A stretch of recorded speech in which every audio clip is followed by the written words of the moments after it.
A very, very good evening to everyone. We are about to begin shortly. I request you all to please keep your microphones switched off at all times, and also keep your cameras switched off as well. This will help us and help you to have a better program, to have a better reception. I also request all of you to type any questions that you have, whatever it might be, in the chat box that is there below your screen. Our moderators would definitely convey your questions to the speaker, which would be answered by him. So please stay with us, and we will begin shortly.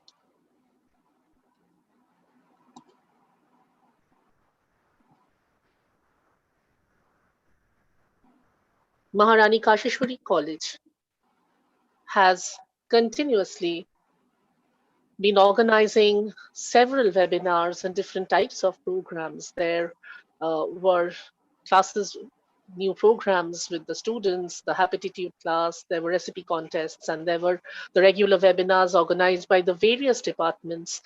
This is, again, another one in the series. The second one, in fact, organized by the Department of Political Science. We are waiting for everyone to join in. There's a very huge registration. A lot of people are there who are joining in together.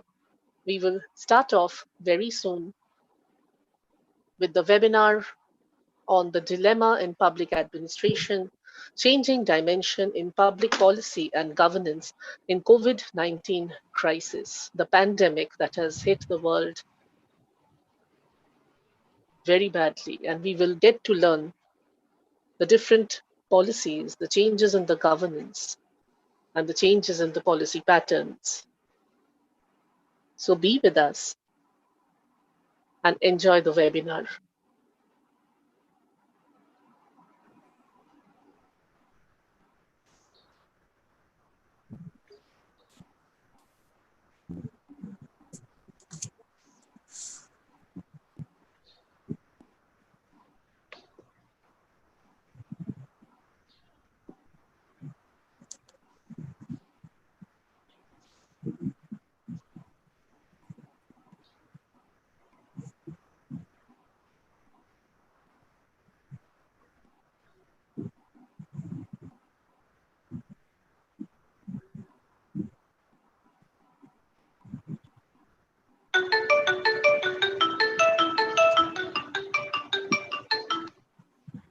Ball ball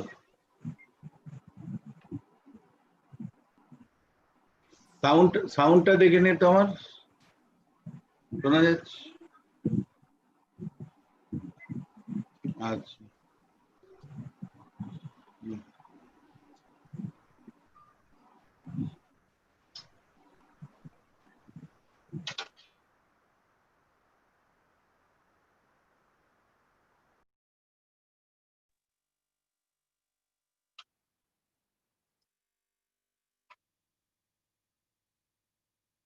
We will begin shortly. We are almost ready. We are almost there for what you all have been waiting for. We have our speaker, the reputed Dr. Vishwanath Chakraborty, with us already. We have our principal ma'am. We have a lot of participants joining in from all over. So we are just waiting for a few more. We will begin shortly. Just a very humble request from the organizing committee.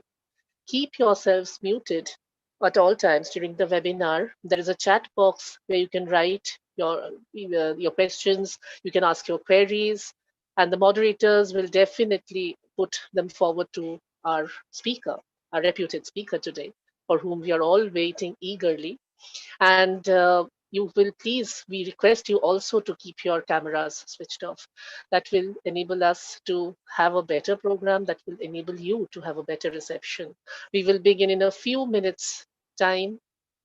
So I request all of you to be with us and enjoy the webinar.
নমস্কার।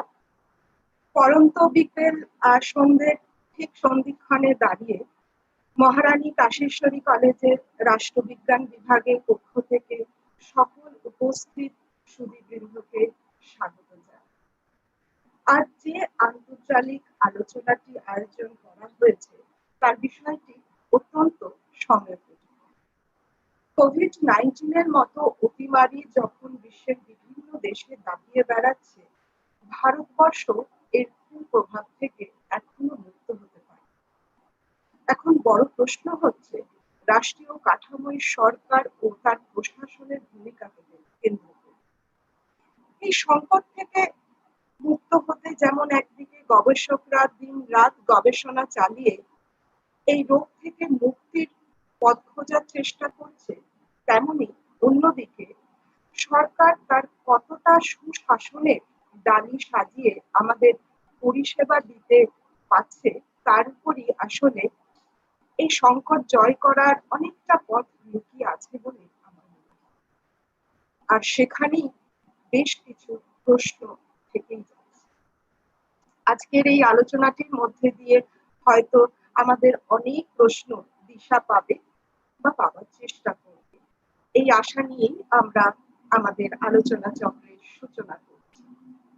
আজ আমরা এমন এক বিশিষ্ট ব্যক্তিকে আমাদের মধ্যে পেয়েছি, যিনি রবীন্দ্রভারতী বিশ্ববিদ্যালয়ের রাষ্ট্রবিজ্ঞান বিভাগের একজন অধ্যাপক এবং বিশিষ্ট রাজনৈতিক বিশ্লেষক। আমি বিভাগের পক্ষ থেকে ডক্টর বিশ্বনাথ চক্রবর্তী মহাশয়কে আন্তরিকভাবে স্বাগত। আমাদের ছাত্রীদের মধ্যে হয়তো কেউ কেউ ওনার সান্নিধ্য আগে পেয়েছে এবং আরো একবার উনি আমাদের জন্য সময় দিয়েছেন, তার জন্য আমরা সত্যি কৃতজ্ঞ। তার আলোচনার মধ্যে দিয়ে আমরা আজ ঋদ্ধ হব এই আশা নিয়ে অনুষ্ঠানের পরবর্তী ধাপে যাচ্ছি। অনুষ্ঠানের সূচনা লগ্নে আমি আমাদের প্রিয় শ্রদ্ধেয় অধ্যক্ষ ডক্টর সীমা চক্রবর্তী মহাশয়কে বিভাগের পক্ষ থেকে আন্তরিকভাবে স্বাগত জানাই। তার উৎসাহ সহযোগিতা ব্যতীত এই অনুষ্ঠান আয়োজন করা সম্ভবপর হতো না। তিনি সবসময় আমাদের পাশে থেকেছেন, সাহস জুগিয়েছেন, সাহায্য করেছেন। আমরা ম্যাডামকে এবার অনুরোধ করব তার প্রারম্ভিক ভাষণের মধ্যে দিয়ে আমাদের অনুষ্ঠানের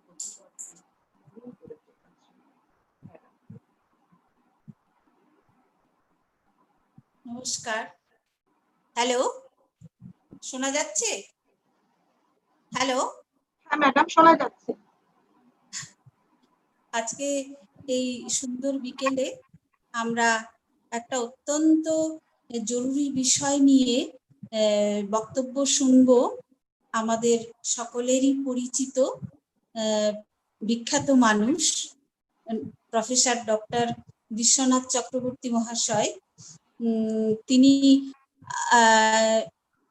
শিক্ষা জগতের একজন বিশিষ্ট ব্যক্তিত্ব তো বটেই, আমাদের কলেজের টিচাররা ওই পলিটিক্যাল সায়েন্সের ওনার সঙ্গে ডাইরেক্টলি রিসার্চের কাজে যুক্ত, পড়ানোর স্বাদও পেয়েছেন ওনার। আর আমরা এমনি জেনারেল পাবলিক যেটা অন রেগুলার বেসিস পাই, ওনার অত্যন্ত গুরুত্বপূর্ণ বক্তব্য বিভিন্ন টিভি চ্যানেলে যখনই রাজনৈতিক আলোচনা হয়, শুধু তাই নয়, আরো বহু বিষয়েই ওনার অগাধ পাণ্ডিত্য, মানে ওনার কথাটা শোনার জন্যই অনেক সময় ওই প্রোগ্রামগুলো দেখতে ভালো লাগে। তা আজকে উনি ওনার অমূল্য সময় আমাদের মহারানী কাশীশ্বরী কলেজের জন্য দিয়েছেন। অত্যন্ত গুরুত্বপূর্ণ এই বিষয়ে আমরা সারা পৃথিবী আজকে ভুক্তভোগী এই প্যান্ডেমিক কোভিড-19 জন্য। তার জন্য যে শুধু মানুষ মারা যাচ্ছে, বহু মানুষ আক্রান্ত হচ্ছে এমন নয়, তাছাড়াও একটা বিরাট সামাজিক, অর্থনৈতিক, রাজনৈতিক এফেক্ট, প্রভাব সারা বিশ্বে পড়েছে এবং ভারত তার বাইরে নয়। এমনিতেই আমাদের ভারত এত বড় দেশ, এত বেশি জনসংখ্যা, সেখানে সমস্যার শেষ নেই। অ্যাডমিনিস্ট্রেশন, পাবলিক অ্যাডমিনিস্ট্রেশন বলতে যেটাকে বোঝায় ভীষণ ডিসিপ্লিনড ওয়েতে একটা দেশ চলার কথা, সেটা এত বড় দেশ আমাদের ভারত, এত লোকজন নিয়ে এমনিতেই সেটা একটা বিরাট সমস্যা। তারপরে আরো একটা যেটা বহু পৃথিবীর বহু জায়গাতেই যেটা আছে, প্রকৃত মানে যোগ্য সৎ নেতৃত্বের অভাব, সেটা আমাদেরও আছে। তা না হলে পৃথিবীর অবস্থাটা আজকে অন্যরকম হতো। তা যাই হোক, সবকিছু মিলিয়েই আমরা তো হঠাৎ করে কিছু চেঞ্জ করতে পারি না। এই আস্তে আস্তে আমাদের আরো ভালো অবস্থানের দিকে সারা পৃথিবী যাতে এগিয়ে যায় সেদিকেই আমাদের চেষ্টা করতে হবে। আর আপাতত আমাদের এই কোভিড-19 জন্য যে দুরবস্থা হয়েছে, বহু কাজকর্ম ব্যাহত হয়েছে এবং হচ্ছে, এখনো যোগাযোগ ব্যবস্থা ঠিকঠাক নেই, আর বহু শিল্প ব্যবসা এইসবের অনেক ক্ষতি হয়েছে, অর্থনৈতিক ক্ষতি অনেক হয়েছে। সেই ব্যাপারে আমাদের এখন মানে পাবলিক অ্যাডমিনিস্ট্রেশনটা কি হওয়া উচিত, কেমন হওয়া উচিত, সেই বিষয়ে নীতি নির্ধারণের ব্যাপারে আজকে আমরা বক্তব্য শুনবো। তারপরে সেই সমস্ত ভালো নীতি সেইগুলো আবার প্রণয়নের ব্যাপারটা বাকি থেকে যায়। সেইখানেই কিন্তু আমি প্রথম যে কথাটা বললাম, মানে যারা এই ক্ষমতায় আসীন আছেন, যারা এই বিদগ্ধ মানুষের কথা, চিন্তা ভাবনা, গবেষণা সেইগুলোকে প্রকৃত অর্থে বাস্তবে রূপ দিতে ক্ষমতা রাখেন, সবাই মিলেই কিন্তু আমাদের এই পরিবেশের মধ্যে এই লড়াইটা চালিয়ে যেতে হবে। আপাতত আজকে আমরা কলেজের পক্ষ থেকে বিশ্বনাথ বাবুকে অনেক কৃতজ্ঞতা জানাই আমাদেরকে ঋদ্ধ করার জন্য, আমাদের এই অস্বাভাবিক পরিস্থিতিতে পাবলিক অ্যাডমিনিস্ট্রেশন কেমন হওয়া উচিত সেই বিষয়ে আমাদেরকে বলার জন্য।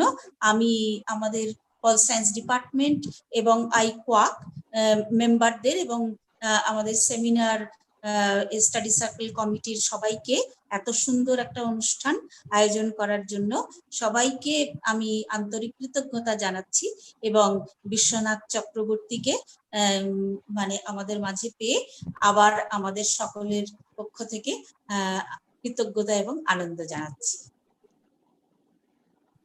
অসংখ্য ধন্যবাদ ম্যাডামকে।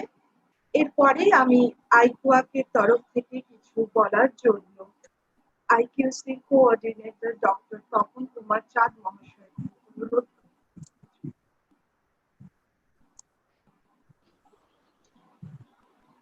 Namaskar.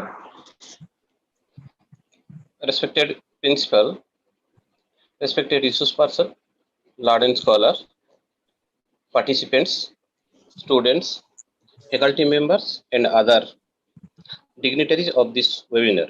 First of all, on behalf of the Internal Quality Assurance Cell, Maharani Kasishwari College, I welcome you all to the present webinar. Friends, the coronavirus has crawled across the globe. One person at a time, it has passed through millions, reaching every corner of the earth. And it has not only infected people, but every aspect of our human cultures. Policymakers and the public sector face their biggest test in generation. Some say ever, as lives and livelihoods hang in terrible, delicate balance. Facing health crisis, economic collapse, social and political disruption. In the past few days of the lockdown, the world seems to have changed in one broad brush stroke at many levels across our life work, in society, economy, and some of the changes are here to stay for good. As the lockdown stands extended, this may just be the right time to reassess the public policy.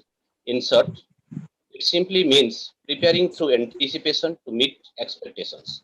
Based on learning from these times about, firstly, the sectors and issues that have remained unattended in the past and are in dire need of urgent attention now. Secondly, connecting the dot across the vast and complex network of interdependencies through massive convergence drive, and thirdly, redefining the role and the relationship between governments, citizens, and civil society at large. Because governance is a public good universally available to all without exclusion. The policymakers are faced with crisis of choices and weighing the metrics of pros and cons in short and long term in keeping policymakers engaged around the clock, especially as scare out of box ideas are fighting the passivity of conventional wisdom. But we cannot afford to be stuck in a Hamiltonian dilemma to do or not to do. The Internal Quality Assurance Cell, in association with Department of Political Science of the college, took the responsibility in holding the today's webinar on the heading Dilemma in Public Administration, Changing Dimensions in Public Policy and Governance in COVID-19 Crisis. Our esteemed resource person is with us, Dr. Biswanath Chakraborty, Professor, Department of Political Science, Rabindra Bharati University, Kolkata. Sir, I welcome you. He will discuss our different fields of public administration and governance, keeping in touch with the present situation. I hope the efforts of the Department of Political Science would be fruitful with cooperation from all participants, faculty members, and technical assistants altogether. I would like to extend my gratitude to all teachers and joint conveners, Dr. Anindita Hor and Srimati Amrita Haldar of the Department of Political Science for their tireless initiatives to organize this webinar. I am hopeful and wishing a great success of this webinar. Thanks to all of you. Namaskar. অসংখ্য ধন্যবাদ তপনদাকে। এখন আমি seminar এবং study circle কমিটির পক্ষ থেকে joint convener doctor Anindita রয় চক্রবর্তী মহাশয়কে অনুরোধ করব। Namaskar and a very, very good evening to all of you. It is a pleasure to be speaking to you today. I know you all are waiting eagerly for our esteemed speaker today, who needs absolutely no introduction. The night is darkest just before the first speck of sunlight breaks out. Some of us shudder in that darkness, and some of us have and wait hopefully for the first light. This pandemic situation has been all about choices. Yes, the ups and downs, choices between right and wrong. There have been modeling and remodeling of policies, administrative policies, government policies, and so many more. So we would be talking about today about such changes in the policies, such changes in the governance. In the webinar, the dilemma in public administration, the changing dimension in the public policy and governance in the COVID-19 crisis. Yes, our speaker would be speaking about everything that we want to know. We are waiting eagerly to know about all this. And sir, we thank you all, especially from the Seminar and Study Circle Committee. And without any further delay, I would like to hand over the proceedings to Anindita and Amrita to take over from here. Thank you so much. ধন্যবাদ অনিন্দিতা দিকে। এবার আমি আমাদের বিভাগের অধ্যাপিকা শ্রীমতী অমৃতা হালদারকে অনুরোধ করব অনুষ্ঠানটির পরবর্তী অংশ সঞ্চালনা করার জন্য। অমৃতা। ধন্যবাদ অনিন্দিতা দি। নমস্কার, শুভ সন্ধ্যা সকলকে। আজকের এই আলোচনা চক্রের বিষয়বস্তু হলো dilemma in public administration, changing dimension in public policy and governance in COVID-19 crisis. বর্তমানে আমরা এক অদ্ভুত পরিস্থিতির সম্মুখীন। এক অদ্ভুত সংকট। কোভিড-19 অতিমারি যে আমাদের জনস্বাস্থ্যের সাবেকি ধারণাকে কেবলমাত্র প্রভাবিত করেছে তা নয়, আমাদের রাজনৈতিক, অর্থনৈতিক, সামাজিক এবং প্রশাসনিক ক্ষেত্রকেও সংকটের সম্মুখীন করে তুলেছে। এই অতিমারির বিস্তার বিশ্বব্যাপী, এর প্রভাবও মারাত্মক। এই সংকটের মোকাবিলা করার জন্য প্রয়োজন উপযুক্ত জননীতি ও সুশাসন। পুরাতন এবং চলে আসা জননীতি আজ অতি বড় চ্যালেঞ্জের সম্মুখীন হয়েছে। আর এই চ্যালেঞ্জের মোকাবিলা করতে গিয়ে কিছু কিছু ক্ষেত্রে এর পরিবর্তন স্পষ্টত লক্ষণীয়। এই পরিবর্তনগুলি ধীরে ধীরে গড়ে ওঠা পরিবর্তন নয়, বরং আকস্মিক, দ্রুত এবং বলা যেতে পারে চলে আসা জননীতির সম্পূর্ণ বিপরীতমুখী পরিবর্তন। পরিষেবা প্রদানের ক্ষেত্রে আজ কেবলমাত্র আন্তর্জাতিক সংগঠন, সরকার, বেসরকারি সংস্থা, সিভিল সোসাইটি নয়, নাগরিকদের ভূমিকাও গুরুত্বপূর্ণ হয়ে উঠেছে। এই পরিবর্তিত জননীতি ও শাসন একদিকে যেমন স্ট্রং স্টেটের ধারণাকে উজ্জীবিত করে তুলছে, ঠিক একই সাথে ভারতের ন্যায় আধা যুক্তরাষ্ট্রীয় শাসন ব্যবস্থায় ডোমিসাইল স্টেটের ধারণাও মাথাচাড়া দিয়ে উঠছে। জননীতি ও শাসনের প্রায় প্রতিটি ক্ষেত্রেই আমরা আজ এই পরিবর্তন, বৈপরীত্য ও অনিশ্চয়তা লক্ষ্য করছি, যা জনপ্রশাসনকে অদ্ভুত দ্বন্দ্বের সম্মুখীন করেছে। জনকল্যাণমুখী নীতির উপর গুরুত্ব দেওয়া উচিত নাকি বাজার অর্থনীতিকে গ্রহণ করা উচিত? জীবন না জীবিকা, কোনটি বেশি গুরুত্বপূর্ণ? এই সংকটকালীন পরিস্থিতিতে গৃহীত নীতিগুলি কত দিনই বা কার্যকর থাকবে? অথবা নিউ নর্মাল পরিস্থিতিতে জননীতি কোন পথেই বা পরিচালিত হতে চলেছে? জনপ্রশাসনের সৃষ্ট এই দ্বন্দ্ব ও বৈপরীত্যের ওপর আলোকপাত করার জন্যই আজকের এই আলোচনা চক্রের আয়োজন। আজকের এই আলোচনা চক্রের বক্তা হিসেবে আমরা যাকে পেয়েছি, তিনি কোনো বিশেষ পরিচয়ের অপেক্ষা রাখেন না, তার নামই যথেষ্ট। তিনি হলেন রবীন্দ্রভারতী বিশ্ববিদ্যালয়ের রাষ্ট্রবিজ্ঞান বিভাগে বিশিষ্ট অধ্যাপক, আমাদের সকলের অত্যন্ত পরিচিত স্বনামধন্য ব্যক্তিত্ব ডক্টর বিশ্বনাথ চক্রবর্তী মহাশয়। তিনি রবীন্দ্রভারতী বিশ্ববিদ্যালয়ের centre for studies in decentralization and rural রিকনস্ট্রাকশনের director. Government of Netherlands, government of West Bengal, university grant commission funded অনেকগুলি গবেষণামূলক কাজের সঙ্গেও তিনি যুক্ত। ডক্টর চক্রবর্তী জনপ্রশাসন, বিশেষত গ্রামীণ উন্নয়ন, পঞ্চায়েত ও মিউনিসিপ্যালিটি, সরকার ও রাজনীতি, সাইকোলজিক্যাল স্টাডিজের সাথে সাথে আন্তর্জাতিক সম্পর্ক নিয়েও আলোচনা করেন। বিভিন্ন রেপিউট জার্নালে অসংখ্য আর্টিকেলের সঙ্গে সঙ্গে সরকার ও রাজনীতি, আন্তর্জাতিক সম্পর্ক প্রভৃতি বিষয়ের ওপর 20টি বইয়ের লেখক তিনি। এই 20টি বইয়ের মধ্যে 7টি বই কলকাতার বইবাজারে বেস্ট সেলার।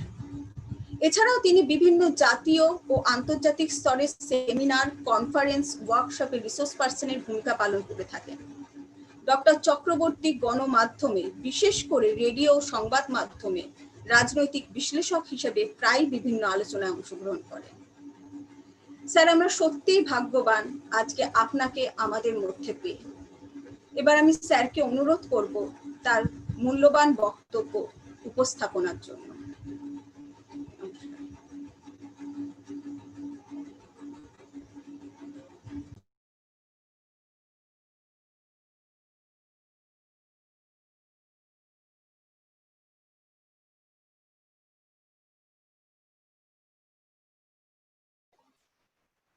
হ্যালো। হ্যাঁ স্যার, শোনা যাচ্ছে। আচ্ছা, ধন্যবাদ অমৃতা।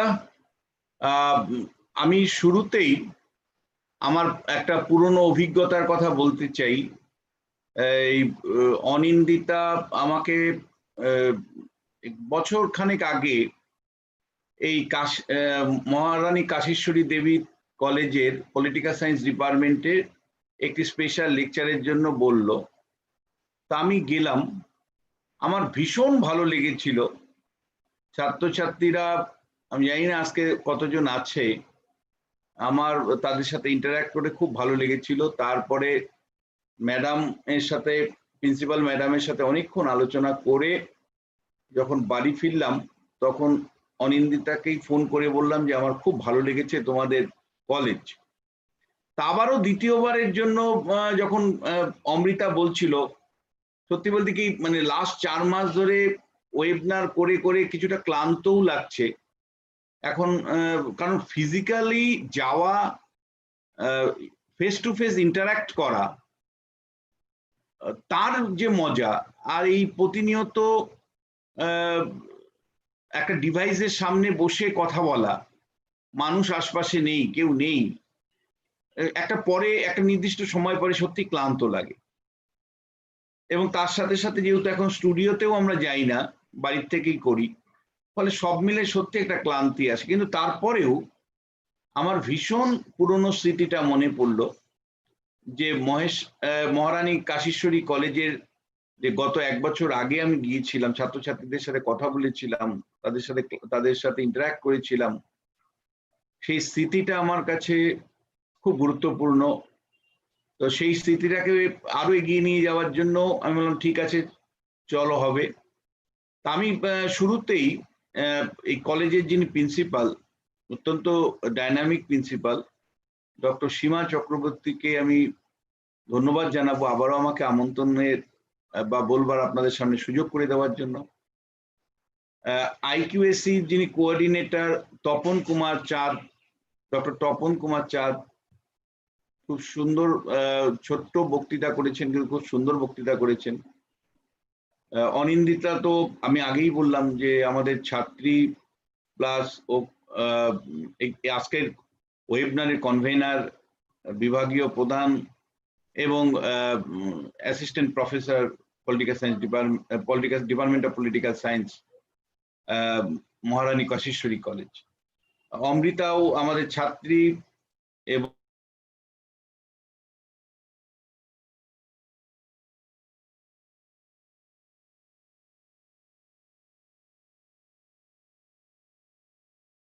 আপনারা শিক্ষকরা আছেন, আমি তাদেরকে সম্মানের সাথে শ্রদ্ধার সাথে ধন্যবাদ জানাতে চাই। আপনারা আমাকে ডেকেছেন আপনাদের সামনে কিছু বলবার জন্য।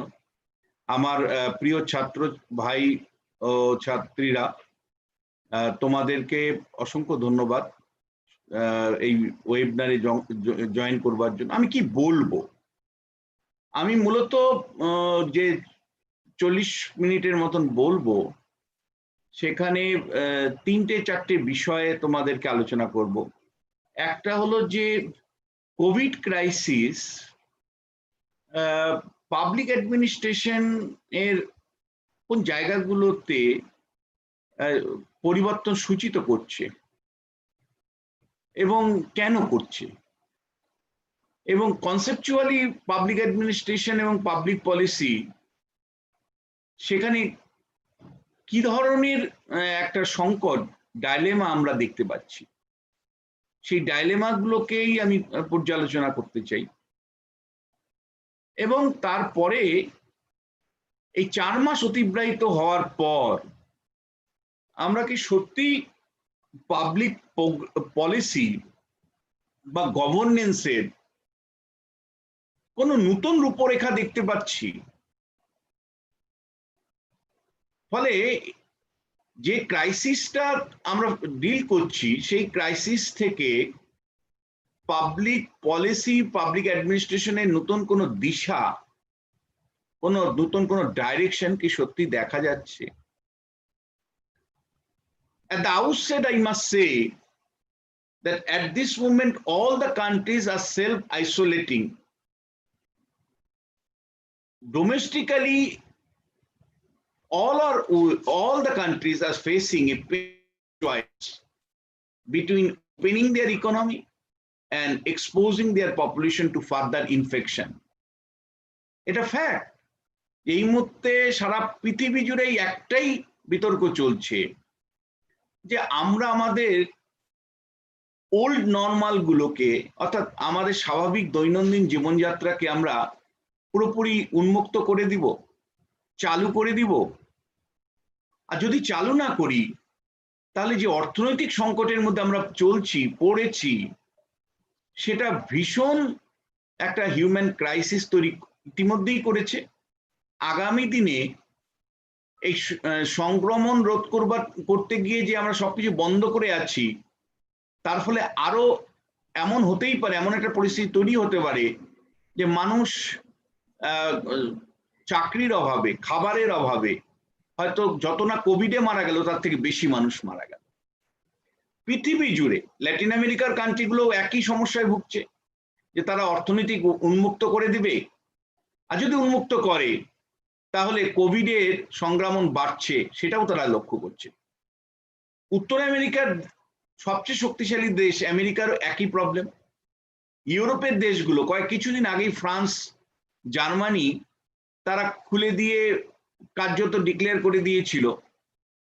আমাদের অস্ট্রেলিয়া ডিক্লেয়ার করে দিয়েছিল যে আমরা কোভিড প্রায় মুক্ত, নিউজিল্যান্ড ডিক্লেয়ার করে দিয়েছিল, সিঙ্গাপুর, আমার পরিচিত অনেকে থাকেন, সিঙ্গাপুর ডিক্লেয়ার করে দিয়েছিল, কিন্তু অল্প সময়ের মধ্যে অর্থনীতি খুলতে গিয়ে তাদের মুখ থুবড়ে পড়েছেন, তারা মুখ থুবড়ে তারা পড়েছেন। তার কারণটা হলো সংক্রমণ বেড়েছে, অর্থনৈতিক ব্যবস্থা খুলতে গিয়ে বা স্বাভাবিক জীবনে ফিরতে গিয়ে সংক্রমণ বাড়ছে। এই অভিজ্ঞতা আমেরিকা থেকে সিঙ্গাপুর, অস্ট্রেলিয়া থেকে নিউজিল্যান্ড সর্বত্রই দেখা যাচ্ছে। আমরাও একই প্রবলেম ফেস করছি। প্রতিনিয়ত টেলিভিশনে আমরা বিতর্কে থাকছি যে রাজ্য সরকার বা কেন্দ্র কতটুকু ওপেন করবে, কতটুকু করবে না। আপনারা জানেন কয়েকদিন ধরে একটা বিতর্ক টেলিভিশনে চলছে, রাজনৈতিক বিতর্কও বটে, যে নিট জেইই পরীক্ষাটা তৃতীয়বার যে রিশিডিউল করা হয়েছে তাতে হওয়া উচিত কি উচিত নয়, তা নিয়ে বিস্তর বিতর্ক চলছে। সুপ্রিম কোর্ট বলছে যে না, এত এইভাবে বন্ধ রাখা যাবে না, ওপেন করতে হবে। আমাদের কলেজগুলো, ইউনিভার্সিটি কলেজগুলোকে বলছে যে তোমরা 4th সেমিস্টারের পরীক্ষা নাও, এই নিয়েও বিতর্ক চলছে। কিন্তু এই দ্বন্দ্বটা নিরসন করা কিন্তু খুব কঠিন, কারণ পৃথিবীর অভিজ্ঞতা বলছে যে তুমি যদি অর্থনীতিটা ক্লোজ রাখো, তাতে যে পরিমাণে লোক সাফার করবে, মৃত্যুর মুখে পড়বে, সেটাও একটা ভয়ঙ্কর। ফলে কতদিন তুমি দরজা বন্ধ রাখবে, অর্থনৈতিক দরজা বন্ধ রাখবে, এটা একটা দিক। আবার রাখতে গিয়ে যদি দরজাটা খুলে দাও, তাহলে বিপদটা মারাত্মক আকার ধারণ করছে, সেটাও ঠিক। এই ডাইলেমাটা পাবলিক অ্যাডমিনিস্ট্রেশনের সর্বত্র। কিন্তু আমরা যে আলোচনাটাকে রাখতে চাই তার একটা সুপার স্ট্রাকচার, একটা অন্তত মিনিমাম লেভেলে আলোচনা করা দরকার। সেটা হলো যে দেখুন, একটা অস্বীকার করার উপায় নেই যে এর আগে আমরা প্যান্ডেমিক সিচুয়েশন বা হিউম্যান ক্রাইসিস ফেস করেছি গত 100 বছরে কয়েকটা। তার মধ্যে 1917-18-তে যে ক্রাইসিসটা ফেস করেছি, স্প্যানিশ ফ্লু 19 সাল পর্যন্ত কার্যত সেটা ছিল, 1917-18-19 কার্যত, সেখানেও লক্ষ লক্ষ লোক মারা গেছে। কিন্তু এরকম ক্লোজ সারা পৃথিবীটা বন্ধ হয়ে যায়নি, অর্থনীতি পুরোপুরি বন্ধ হয়ে যায়নি। আবার আমরা একটা বড় অর্থনৈতিক ক্রাইসিস ফেস করেছি 1930-এর দশকে, 1930 we also faced an important and disaster from economic side. So economic depression, the great economic depression that occurred 1930s, and a lot of people lost their life due to that crisis. সেই অর্থনৈতিক সংকটে বহু লোক মারা গেছেন কাজের অভাবে, খাদ্যের অভাবে। আমরা বিভিন্ন ধরনের যুদ্ধ ফেস করেছি। Second world war another important crisis ছিল, কিন্তু পৃথিবী বন্ধ হয়নি। একটা সাইডে যুদ্ধ হয়েছে, আরেক সাইড ওপেন ছিল। 2008 সালে একটা ক্রাইসিস আমরা ফেস করেছি, ফিনান্সিয়াল ক্রাইসিস ফেস করেছি। সেটা মূলত ব্যাংকিং ক্রাইসিস ছিল। ব্যাংকের ফেইলিওর থেকে সারা বিশ্ব জুড়ে একটা মন্দা চলেছিল, কিন্তু সেখানেও পৃথিবীটা ক্লোজ হয়নি। Perhaps the first time in human civilization যে এন্টার ওয়ার্ল্ডটাই কলাপস, এন্টার ওয়ার্ল্ডটাই ক্লোজ ডাউন হয়েছে। পৃথিবীর ইতিহাসে এর দ্বিতীয় কোনো উদাহরণ নেই। ফলে under this situation public administration is really under stress, যে কি করা হবে, কি করা যাবে, কি করতে হবে, একটা ডাইলেমা কিন্তু তার মধ্যে সবসময় ঘুরছে। আমাদের সমস্যাটা আরো কয়েক গুণ বাড়লো, সেটা হলো যে সারা বিশ্ব জুড়ে যে বিশ্ব রাজনৈতিক ব্যবস্থাটা আমরা গড়ে তুলেছি, যে বিশ্ব রাজনৈতিক ব্যবস্থাটা আমরা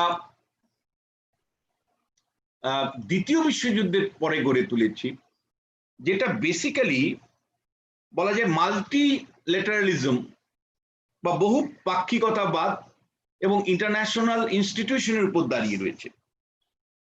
The World Order II in globe has come under the serious challenge now. The trend in world politics indicate it is going on the verge of a new trajectory. In this context, the scholars are divided into two parts. Some are considering that multiple impact of COVID-19 will bring a new world order. On the other hand, the rest of the scholars still consider the world order will remain same as before COVID-19 under the political and military hegemony of USA and competitive atmosphere in the field of the economic between USA and China. এটাও একটা very interesting যে world order যেটা আমরা তৈরি মানে আমাদের emerge করেছিল after second world war, সেইখানে কি কি বৈশিষ্ট্য পাচ্ছি? সেখানে আমরা পাচ্ছি যে ইউনিভার্সাল অ্যাক্টর হিসেবে ইউএনও রোল পাচ্ছি আমরা, যেখানে সারা পৃথিবী জুড়ে নানা বিষয়ে তার একটা ইউনিভার্সাল রোল কিছু আছে, অন্তত পক্ষে ওয়েলফেয়ারিজমের জায়গা থেকে। আমরা যেটা পাচ্ছিলাম সেটা প্রথম দিকে কোল্ড ওয়ার পিরিয়ডে আমরা আমেরিকা ইউএস এর লড়াইয়ে ছিলাম, তারপরে ইউএস এর হেজিমনি দেখেছি with competitive atmosphere, after that with competition from China, কিন্তু স্টিল ইউএসএ হেজিমনি আমরা প্রি কোভিড সিচুয়েশনে ওয়ার্ল্ড অর্ডারে দেখেছি। কিন্তু দ্যাট ইম্পর্টেন্ট যেটা হলো যে ইনস্টিটিউশনাল এফোর্ট গুলো ছিল, ওয়ার্ল্ড ওয়াইড ইনস্টিটিউশনাল এফোর্ট ছিল নানা রকম ক্রাইসিস মোকাবিলার জন্য। Multilateral initiative, multilateralism was one of the hallmark of the world order that emerge after second world war. এইটা কিন্তু সামহাউ মিসিং। কেন? দ্য মেজর ওয়ার্ল্ড পাওয়ার, আমরা যদি লাস্ট 5-6 মাস দেখি, the major world power has failed to give any direction. না America, না China, না সোভিয়েত ইউনিয়ন, না ব্রিটেন, না ফ্রান্স, কেউ আমাদেরকে একটা নির্দিষ্ট ডাইরেকশন দিতে পারছে না। ইকোনমিক ক্ষেত্রে হতে পারে, কোভিড ক্রাইসিস সংক্রান্ত হতে পারে। ফলে একটা ওয়ার্ল্ড সিস্টেম চলছে without having a right kind of leadership under this situation. The global institution এর দিকে যদি তাকাই, global institution like UNO, who has completely fail to play their role under the crisis. না হু ঠিক মতন রোল প্লে করতে পারছে, WHO, ওয়ার্ল্ড হেলথ অর্গানাইজেশনের রোলটা যদি দেখি তাহলে কনফিউজিং, সেখানেও একটা ডাইলেমা সব সময়। তারা এই একটা কথা বলছে তো আরেক মুহূর্তে আরেকটা কথা বলছে। ইউনাইটেড নেশনের আদার অর্গানাইজেশন যেগুলো আছে তারাও কোনো ডাইরেকশন দিতে পারছে না। withdrawal of USA on WHO and other world institution has made human crisis more serious.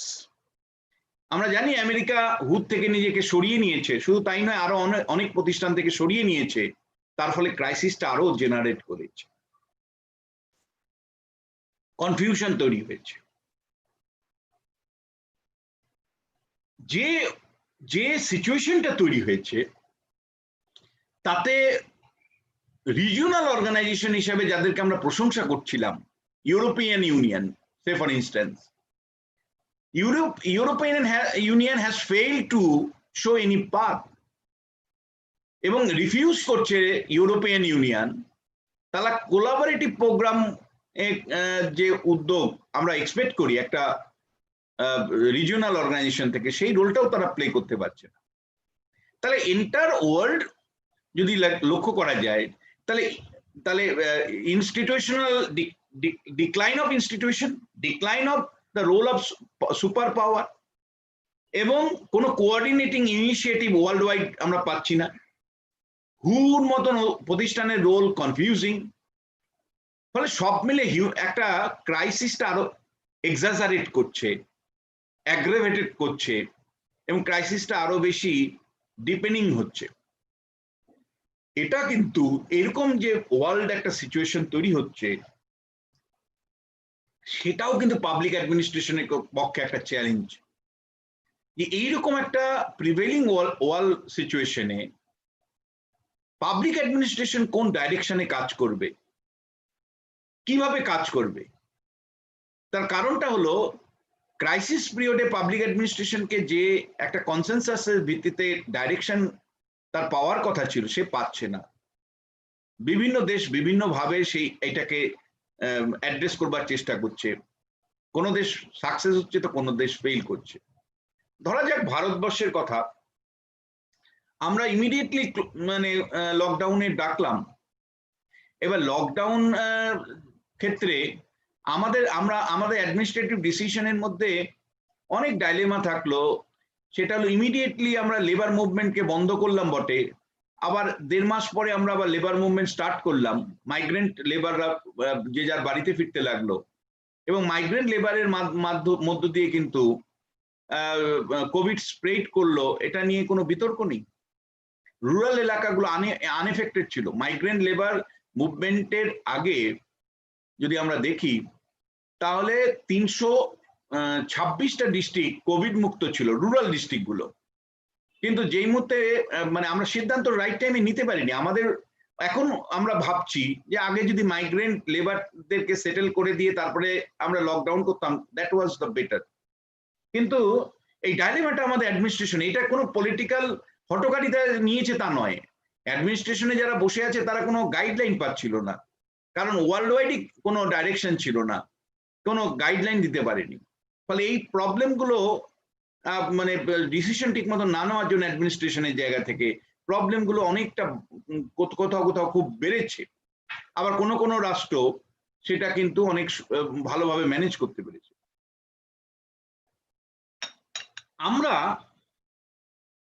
এইরকম একটা সিচুয়েশনে বেসিক্যালি যদি দেখি তাহলে দেখব যে এজ ওল্ড পাবলিক পলিসি, যে পাবলিক পলিসিটা মূলত নিওলিবারাল ইকোনমি দিয়ে উঠে এসেছে, সেই neoliberal economy public policy, public অ্যাডমিনিস্ট্রেশনকে যেভাবে আমরা ভেবে অভ্যস্ত হয়েছি সেটা কিন্তু রিয়েলি চ্যালেঞ্জের সম্মুখীন হচ্ছে।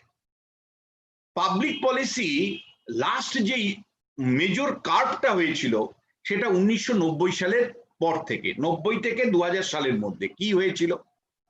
পাবলিক অ্যাডমিনিস্ট্রেশনের যারা ছাত্র এখানে আপনারা জানেন যে এই সময় মিনোবুক 2 কনফারেন্স শেষ হয়ে গেছে, এবং মিনোবুক 2 কনফারেন্সে পরিষ্কার করে বলা হয়েছে যে পাবলিক অ্যাডমিনিস্ট্রেশন কেবল সেই জায়গাটুকু কাজ করবে যেটা কমন কিছু ইন্টারেস্ট আছে, law and order related matter আছে, অর্থাৎ আইন শৃঙ্খলা সম্পর্কিত বিষয় আছে, জাস্টিসের প্রশ্ন আছে, সেই সমস্ত জায়গাগুলোতে পাবলিক অ্যাডমিনিস্ট্রেশন মূলত কাজ করবে। এটা কে বলল? এটা মিনোবুক কনফারেন্স 1988 সালে হয়েছিল। মিনোবুক কনফারেন্স 2-তে বলা হলো, আসলে তার মধ্যেই 3 জন বিখ্যাত বিশ্বনায়ক, আমেরিকার প্রেসিডেন্ট রোনাল্ড রেগান, ব্রিটেনের তৎকালীন প্রধানমন্ত্রী মার্গারেট থ্যাচার এবং জার্মান চ্যান্সেলর হেলমেট কোল, তারা 3 জন মিলে বিশ্ব আন্তর্জাতিক স্তরে যে দর্শন রাখলেন, অর্থনৈতিক দর্শন, রাষ্ট্রীয় দর্শন রাখলেন, সেখানে পরিষ্কার করে বললেন যে দ্বিতীয় বিশ্বযুদ্ধের পরে রাষ্ট্র পুনর্গঠনের নাম করে, অর্থনৈতিক পুনর্গঠনের নাম করে আমরা কেবলমাত্র স্টেট ইন্টারভেনশন বাড়িয়েছি, অর্থাৎ রাষ্ট্রের বিভিন্ন উইংগুলোকে সমানে ক্ষমতা দিয়েছি, তারা নানা কাজ করেছে। ওয়েলফেয়ারিজমের কনসেপ্টটার মধ্য দিয়ে রাষ্ট্রের পরিধি, কাজের পরিধি বাড়িয়ে বাড়িয়ে এমন একটা জায়গায় নিয়ে গেছি যে রাষ্ট্রটাকে এত কাজ মানে রাষ্ট্র পরিচালনা করতে পারছে না। ফলে আমলাতান্ত্রিকরণ ঘটেছে রাষ্ট্র পরিচালন ব্যবস্থা, মানে প্রশাসন পরিচালনায় ওভার ব্যুরোক্রেটাইজেশন হয়েছে, করাপশন হয়েছে, ডিলে অফ ফাংশনিং হচ্ছে, ইনএফিসিয়েন্সি এসছে, করাপশন এসছে। ফলে এর থেকে মুক্তির উপায় কি?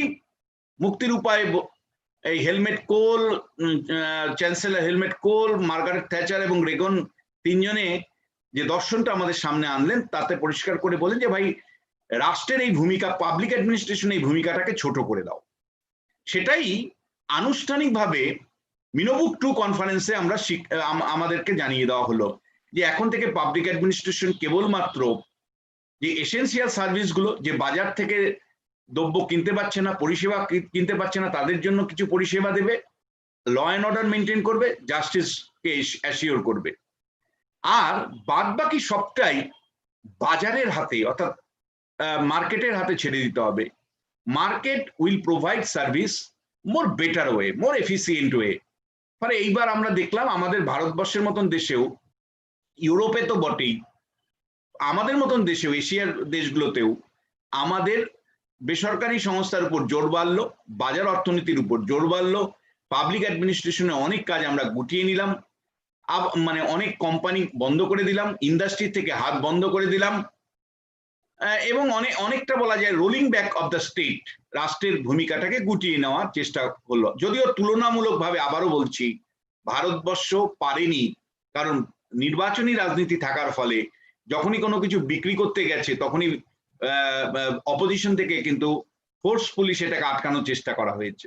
অর্থাৎ পুরোপুরি বাজার অর্থনীতি যেতে পারেনি ভারত 3 দশক পরেও। তার পুরো মূল যদি বলে কৃতিত্বতা, তাহলে ভোট রাজনীতিকে কৃতিত্ব দিতে হবে, কারণ ভোট রাজনীতির ভয়ে সরকার সমালোচনার ভয়ে কিন্তু পুরোটা বাজারের হাতে ছেড়ে দিতে পারি। কিন্তু তাতেও যা ছেড়ে দিয়েছে সেটাও অনেক। কারণ আমি শুধু একটা সেক্টর বলবো, যে হেলথ সেক্টর, গত 15 বছর যদি দেখি আমরা, তাহলে জিডিপির 1%, 1.5% এর মতন আমাদের বিনিয়োগ হয়েছে, আর বাদ বাকি যেটা হয়েছে সেটা মূলত প্রাইভেট সেক্টরের হাতে। এবং আমাদের মতন রাজ্যে হয়তো তুলনামূলক কম, 70% সরকারি হাসপাতালে চিকিৎসা হয়, 30% বেসরকারি হাসপাতালে হয়। কিন্তু ভারতবর্ষের গড়টা যদি দেখি তাহলে দেখা যাবে যে 60% এখন এই মুহূর্তে, 60% অ্যাকচুয়ালি 62% মানে গভর্নমেন্ট ইনস্টিটিউশনে চিকিৎসা হয়, মানে সরকারি চিকিৎসা হয়, 38% কিন্তু বেসরকারি ক্ষেত্রে চিকিৎসা হয়। ফলে এরকম প্রত্যেকটা ক্ষেত্রে, শিক্ষা ক্ষেত্রেও একইভাবে প্রাইভেটাইজেশন হয়েছে, বিভিন্ন সার্ভিসগুলি প্রাইভেটাইজেশন হয়েছে। ভেরি ইন্টারেস্টিং, আমাদের থেকে কয়েক গুণ বেশি মার্কেটের উপর ডিপেন্ডেন্সি তৈরি হয়েছে এশিয়ার অন্য রাষ্ট্রগুলোতে, ইউরোপে, ল্যাটিন আমেরিকায়, আফ্রিকারও কিছু কিছু দেশে। কোভিড ক্রাইসিস অন্তত পক্ষে পরিষ্কার করে যেটা আমাদেরকে আঙুল দিয়ে দেখালো যে ভাই, যে রাষ্ট্রকে আমরা ছোট করে দিলাম, যে রাষ্ট্রের ভূমিকাকে কমিয়ে দিলাম, কোভিড ক্রাইসিস কিন্তু প্রায় প্রতিটি দেশকেই দেখিয়ে দিল যে বাজার পারলো না, বাজার অ্যাড্রেস করতে পারলো না, কোভিড ক্রাইসিসকে মোকাবিলা করতে পারলো না। তার ফলে ইউরোপের ক্যাপিটালিস্ট স্টেটগুলো, অ্যাডভান্স ক্যাপিটালিস্ট স্টেট বলে উদাহরণ দিন, যেমন ব্রিটেনের মতন স্টেট, কানাডার মতন আমেরিকা, উত্তর আমেরিকার স্টেট, ইভেন আমেরিকার যুক্তরাষ্ট্রে, এমনকি ফ্রান্সে, ইতালির মতন দেশে আমরা পরিষ্কার করে দেখলাম রাষ্ট্রকে নতুন করে গুরুত্ব দিতে লাগলো তার দেশের সরকার। মানে কোভিড যখন মোকাবিলা করতে পারছে না বেসরকারি সংস্থাগুলো, স্বাস্থ্য ব্যবস্থা থেকে শুরু করে, এবং হাজার হাজার লোক ক্রাইসিসের মধ্যে পড়ে যাচ্ছে, কাজ হারাচ্ছে, বেসরকারি সংস্থাগুলো তাদেরকে কাজ থেকে বিতরণ করছে, এইরকম একটা অবস্থাতে নতুন করে ইউরোপের দেশগুলোর দিকে যদি তাকাই তাহলে দেখবো যে পিডিএস সিস্টেম ইন্ট্রোডিউস করছে। Public distribution system has been introduced in many advance capitalist state in Europe, Latin America and North America also, including Asian countries. PDS system, public distribution system, ration দিয়ে বাঁচিয়ে রাখো। আবার হাসপাতালগুলো, মানে private হাসপাতালগুলো যখন কার্যত ব্যর্থ হচ্ছে, তখন সরকার নতুন করে হাসপাতাল নির্মাণ করছে, তার ছবি আপনারা দেখছেন। সরকার নতুন করে বিনিয়োগ করছে হাসপাতালে, প্রাইভেট প্রতিষ্ঠানগুলো পারছে না ক্রাইসিস মেনটেন ম্যানেজ করতে। একটার পর একটা গভর্নমেন্ট ইনিশিয়েটিভ সারা বিশ্বজুড়ে, আমাদের দেশেও আমাদের রাজ্যেও কিন্তু সেই উদ্যোগটাই আমরা দেখতে পেলাম। এবং কার্যত প্রাইভেট যে হসপিটালগুলো, প্রাইভেট যে নার্সিং হোমগুলো, তার যে লোভ চরিত্র, তার পরিষেবা না দিয়ে মানুষের থেকে টাকা নেওয়ার যে প্রবণতা, সেটা কেবল পশ্চিমবঙ্গ বা ভারতবর্ষ নয়, সারা পৃথিবী জুড়েই কিন্তু দেখা গেছে। এবং সেখান থেকেই কিন্তু বাধ্য হয়েছে প্রায় প্রতিটি রাষ্ট্র তার নিজের হেলথ সেক্টরকে আরো বৃদ্ধি করতে। নতুন করে হাসপাতাল তৈরি হয়েছে, নতুন করে ডাক্তার রিক্রুট হয়েছে, নার্স রিক্রুট হয়েছে, এবং সরকারি পরিকাঠামো বৃদ্ধির দিকে কিন্তু নজর দেওয়া হয়েছে। একই ক্ষেত্রে মাইগ্রেন্ট লেবারের ক্ষেত্রেও সারা বিশ্ব জুড়ে মাইগ্রেন্ট লেবারের প্রবলেমটা একটা বিরাট প্রবলেম হয়েছে। আমাদের দেশে তো অনেক বড় করে প্রবলেম হয়েছে। সেই মাইগ্রেন্ট লেবারদের যারা ছিলেন তাদের কাজ হারাতে হয়েছে। এই মুহূর্তে একটা ওয়ার্ল্ড স্ট্যাটিস্টিক্স যদি আমি আপনাদের সামনে রাখি, তাহলে দেখবো যে প্রায় 21% people are jobless throughout the world. Very interesting, মানে যে প্রাইভেট সেক্টরের উপর ডিপেন্ড করলাম আমরা, মার্কেট তৈরি করলাম, জব তৈরি হলো, তারাই এখন বলছে যে না, আমি তোমাদেরকে বেশি দিন রাখতে পারবো না, কারণ আমার প্রফিট নষ্ট হচ্ছে, আমার ক্যাপিটালে হাত দিতে হচ্ছে, ফলে তোমাদেরকে কাজ থেকে বিতাড়িত করা হলো। সেটা এয়ারলাইন্স কোম্পানি হতে পারে, তো ছোট একটা কারখানা হতে পারে, সর্বত্রই ছবি, সারা পৃথিবী জুড়েই। ফলে মার্কেটের উপর ডিপেন্ড করে যে জব যারা পাচ্ছিল তারা কিন্তু একটা অ্যাকুইট ক্রাইসিসের মধ্যে পড়লো, এবং এই ক্রাইসিস থেকে মোকাবিলা করবার জন্য কে এগিয়ে আসলো? বাজার নয়, রাষ্ট্র এগিয়ে আসলো। সরকার কোথাও টাকা ট্রান্সফার করছে আপনারা জানেন, তো কোথাও রেশন দিচ্ছে, তো কোথাও বাড়িতে ফেরাচ্ছে, তো কোথাও Mahatma Gandhi national rural employment guarantee scheme, Mahatma Gandhi national rural employment guarantee স্কিমের মতন স্কিমে ঢুকিয়ে তাদেরকে কাজের ব্যবস্থা করছে। কয়েকটা ফিগার শুধু ওই মানে ভারতবর্ষ সংক্রান্ত দেখলেই বুঝতে পারবো যে কিভাবে মার্কেট ফেল করছে। আমাদের এই মুহূর্তে প্রায় 8 লক্ষ কোটি টাকা ব্যাংকে পড়ে আছে, ইডল মানি, বা বলা যায় যে অব্যবহৃত টাকা। মানে ব্যাংক লোন দেওয়ার জন্য বসে আছে, কিন্তু প্রাইভেট কোম্পানিগুলো লোন নেওয়ার মতন জায়গায় নেই। 8 লক্ষ কোটি টাকা বিভিন্ন ব্যাংকের আমানতে রয়েছে, যেগুলো ইউটিলাইজেশন করার সুযোগ নেই। তো এই হলো আমার মার্কেটের অবস্থা। আমরা শুধু ভারতবর্ষের নিরিখে ভারত সরকার বলছে যে আমাদের জিডিপি, যেটা অলরেডি ডিক্লাইন মোডে ছিল, লকডাউনের আগেই আমাদের জিডিপি 4.5% নেমে গিয়েছিল। এবার এখন যা এস্টিমেট করা হচ্ছে তাতে বলা হচ্ছে যে -4-5% যাবে, কিন্তু বাস্তবে অনেকেই বলছেন যে আমাদের জিডিপি লস যেটা হবে তাতে -10% বা তার বেশি যেতে পারে। ওয়ার্ল্ড ওয়াইড যদি দেখি, সারা বিশ্ব জুড়ে অধিকাংশ দেশগুলো 5 থেকে 10% বা 15% পর্যন্ত তাদের জিডিপি লস করছে। তার মানে মার্কেট, মানে প্রাইভেট মার্কেটের অবস্থাটা এতটাই খারাপ যে জিডিপি সারা বিশ্ব জুড়েই কিন্তু একটা ডিক্লাইন মোড এবং ভয়ঙ্কর লেভেলে। এমনকি 1930 সালের ইকোনমিক ক্রাইসিসেও সেটা ফেস করেনি। এইরকম একটা সিচুয়েশনে কিন্তু সারা বিশ্ব জুড়েই কিন্তু আমরা লক্ষ্য করছি একটা revival of the state, revival of the public administration. এখন প্রায় সারা বিশ্ব জুড়েই বলবার চেষ্টা করছে যে ইমিডিয়েটলি আগামী 5-7 বছরের মধ্যে যদি আমরা ভ্যাকসিন পেয়েও যাই, আগামী কয়েক বছরের মধ্যে কিন্তু আমরা নতুন করে নিজেদের পুনর্গঠন করতে পারবো না। অর্থাৎ যে ওল্ড নর্মালসিটা আমরা ফেলে এসেছি, যে ওল্ড নর্মালসি আমরা ডিসেম্বর জানুয়ারিতে ফেলে এসেছি, সেই ওল্ড নর্মালসিকে রিকনস্ট্রাক্ট করা, তাকে আবার ফিরিয়ে আনা, এটা next to impossible within 4, 5, 6, 7 years এর মধ্যে। 5 থেকে 7 বছরের মধ্যে ফিরিয়ে আনা খুব কঠিন। অন্তত পক্ষে কেউ বলছে 10 বছর, কেউ বলছে 15 বছর, কেউ বলছে 20 বছর সময় লাগবে ওল্ড নর্মালসিকে ফিরিয়ে আনতে। ইকোনমিক টার্মসেই বলুন, পলিটিক্যাল টার্মসেই বলুন, সোশ্যাল টার্মসেই বলুন, ফিরিয়ে আনতে।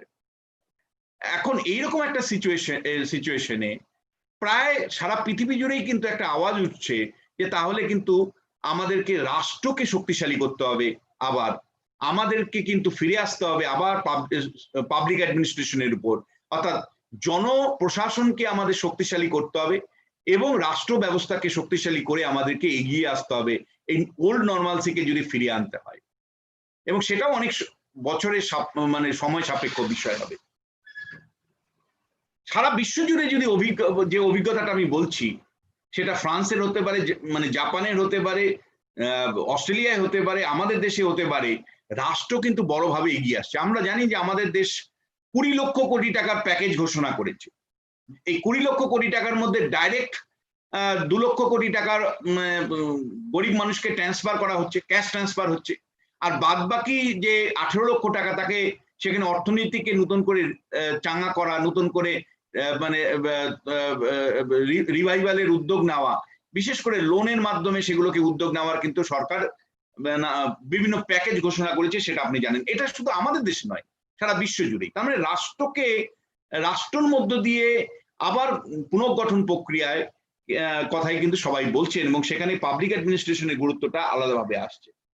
ভেরি ইন্টারেস্টিং যেটা আমার কাছে মনে হয়েছে যে গত 5 বছরে পাবলিক অ্যাডমিনিস্ট্রেশনের কতগুলো কিন্তু চিন্তা ভাবনার মধ্যে একটা পরিবর্তন আমরা দেখতে পাচ্ছি। যে পাবলিক অ্যাডমিনিস্ট্রেশনটা পুরোপুরি এলপিজি প্রজেক্ট, লিবারালাইজেশন, প্রাইভেটাইজেশন এবং গ্লোবালাইজেশন প্রজেক্টের উপর ভিত্তি করে চলছিল, সেই পাবলিক অ্যাডমিনিস্ট্রেশনের যে বেসিক শিফট গুলো সেটা একবার আলোচনা করা যাক। এই 4-5 মাসের মধ্যে পাবলিক অ্যাডমিনিস্ট্রেশনের প্রথম যে শিফটটা মানে চেঞ্জটা ধরা পড়ছে সেটা হলো private orientation to public orientation. যে প্রাইভেট মানে পাবলিক অ্যাডমিনিস্ট্রেশনের প্রাইভেট মোটিভেশনটাই ছিল মূল মোটিভেশন আফটার 1990s, সেটা ক্রমশ কিন্তু একটা পাবলিক ওরিয়েন্টেশনের দিকে যাচ্ছে। অর্থাৎ পাবলিক অ্যাডমিনিস্ট্রেশন যখন কোনো চিন্তা করছে, ভাবনা করছে, এই গত 4 মাস ধরে একটা পাবলিক নেচার আমরা পাচ্ছি, publicness of the public administration, publicness of public administration has been added after COVID-19 crisis. দ্বিতীয় শিফট কোথায় পাচ্ছি? From absolute market dependency to expansion of government initiative to cope up with the crisis. একটা চূড়ান্ত ভাবে আমরা যে জায়গায় পৌঁছেছিলাম সেটা হলো পাবলিক অ্যাডমিনিস্ট্রেশন শুধু হাঁ করে বসে আছে, মার্কেট কিভাবে এক্সপ্যান্ড করছে, ক্যাপিটাল কিভাবে আসছে, তার উপর ভিত্তি করে কিন্তু পাবলিক অ্যাডমিনিস্ট্রেশন সমস্ত কিছু ভাবছিল বা চলছিল। হেলথ হতে পারে, সেটা এমপ্লয়মেন্ট হতে পারে, সেটা ট্রান্সপোর্টেশন হতে পারে, সেটা ইনফ্রাস্ট্রাকচার ডেভেলপমেন্ট হতে পারে, ইলেকট্রিসিটি হতে পারে, এডুকেশন হতে পারে। আমরা সবসময় ভাবছিলাম যে ফরেন ক্যাপিটাল আসবে, দেশীয় ক্যাপিটাল ইনভেস্টমেন্ট হবে, একটা মার্কেট ওরিয়েন্টেশন আমাদের পাবলিক অ্যাডমিনিস্ট্রেশনের ভাবনা চিন্তায়, মানে মার্কেটটা হলো solution to all the policy, public policy. সেখান থেকে একটা কিন্তু আমরা যে শিফট দেখতে পাচ্ছি সেটা হলো এক্সপ্যানশন করা, অর্থাৎ সরকারকে নিজেই উদ্যোগ নিতে হবে, মার্কেট নয়। মার্কেটের জন্য ওয়েট করা যাবে না, সরকারকে নিজেই এগিয়ে আসতে হবে, ইনভেস্ট করতে হবে। এটা অনেকটা কেনসিয়ান মডেলের বলা যায় যে রিভিজিট, কেনসিয়ান মডেলের রিভিজিট। আবার নতুন করে শিক্ষাক্ষেত্রে, স্বাস্থ্যক্ষেত্রে, কর্মসংস্থান ক্ষেত্রে, সব ক্ষেত্রে রাষ্ট্রকে এগিয়ে আসতে হবে বিনিয়োগের জন্য। ফলে অ্যাবসলিউট মার্কেট ডিপেন্ডেন্সি থেকে পাবলিক অ্যাডমিনিস্ট্রেশনের যে ফোকাসটা চেঞ্জ হলো সেটা হলো expansion of government initiative. Third যে ডিফারেন্সটা আমরা পাচ্ছি এই গত 4 মাসের মধ্যে পাবলিক অ্যাডমিনিস্ট্রেশনের চর্চায় সেটা হলো ইন্ডিভিজুয়াল ইন্টারেস্ট ওরিয়েন্টেশন, অর্থাৎ ব্যক্তি নির্ভর, ব্যক্তি স্বার্থ, ইন্ডিভিজুয়াল ইজ ইম্পর্টেন্ট, ইন্ডিভিজুয়ালকে কনজিউমার ধরা হচ্ছে, কনজিউমারের ইন্টারেস্টে পাবলিক অ্যাডমিনিস্ট্রেশন চলছিল, সেখান থেকে একটা কালেকটিভ ইন্টারেস্ট, অর্থাৎ ইন্ডিভিজুয়াল কনজিউমারিস্টিক অ্যাটিটিউড থেকে একটা কালেকটিভ ওয়েলফেয়ার ইন্টারেস্ট এর দিকে কিন্তু ফোকাস পাবলিক অ্যাডমিনিস্ট্রেশনের সারা বিশ্ব জুড়েই কিন্তু নতুন করে দেখা যাচ্ছে। এরপরে যে আরেকটা পরিবর্তন আমাদের চোখে ধরা পড়ছে সেটা হলো অ্যাবসলিউট ক্লায়েন্টালিজম। অর্থাৎ পাবলিক অ্যাডমিনিস্ট্রেশন কেবলমাত্র ক্লায়েন্ট ওরিয়েন্টেশনের জায়গা থেকে পলিসিকে অ্যাড্রেস করছিল, সেখান থেকে একটা কালেকটিভ ওয়েলফেয়ারিজমের জায়গা কিন্তু ক্রমশ আমরা দেখতে পাচ্ছি। ফিনান্সিয়াল এক্সক্লুশনটা কার্যত ধরে নিয়েছিল পাবলিক অ্যাডমিনিস্ট্রেশন আন্ডার নিউ, মানে বলা যায় নয়া দক্ষিণপন্থী দর্শনের ভাবনায়, যে একটা ফিনান্সিয়াল এক্সক্লুশনটা যেন স্বাভাবিক, অর্থাৎ পাবলিক অ্যাডমিনিস্ট্রেশন কেবল সেই সমস্ত জায়গাতে কাজ করবে যতটুকু নয়, ফলে আর্থিক দায় দায়িত্ব থেকে নিজেকে ঝেড়ে ফেলো। পাবলিক অ্যাডমিনিস্ট্রেশন ক্রমশই আর্থিক দায় দায়িত্ব থেকে নিজেকে ঝেড়ে ফেলে ছোট্ট হয়ে আসছিল।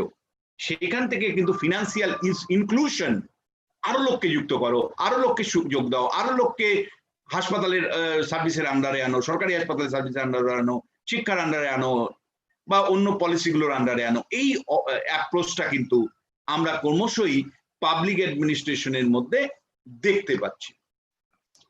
কিন্তু একই সাথে এটা বলা দরকার, যেটা আমি শুরু করেছিলাম, যে পাবলিক অ্যাডমিনিস্ট্রেশন এই কোভিড সিচুয়েশনে কিন্তু বেসিক্যালি যে ক্রাইসিস, মানে যে ডিলেমাগুলোর মধ্য দিয়ে যাচ্ছে, এখনো কিন্তু সেখান থেকে সে মুক্ত হয়নি।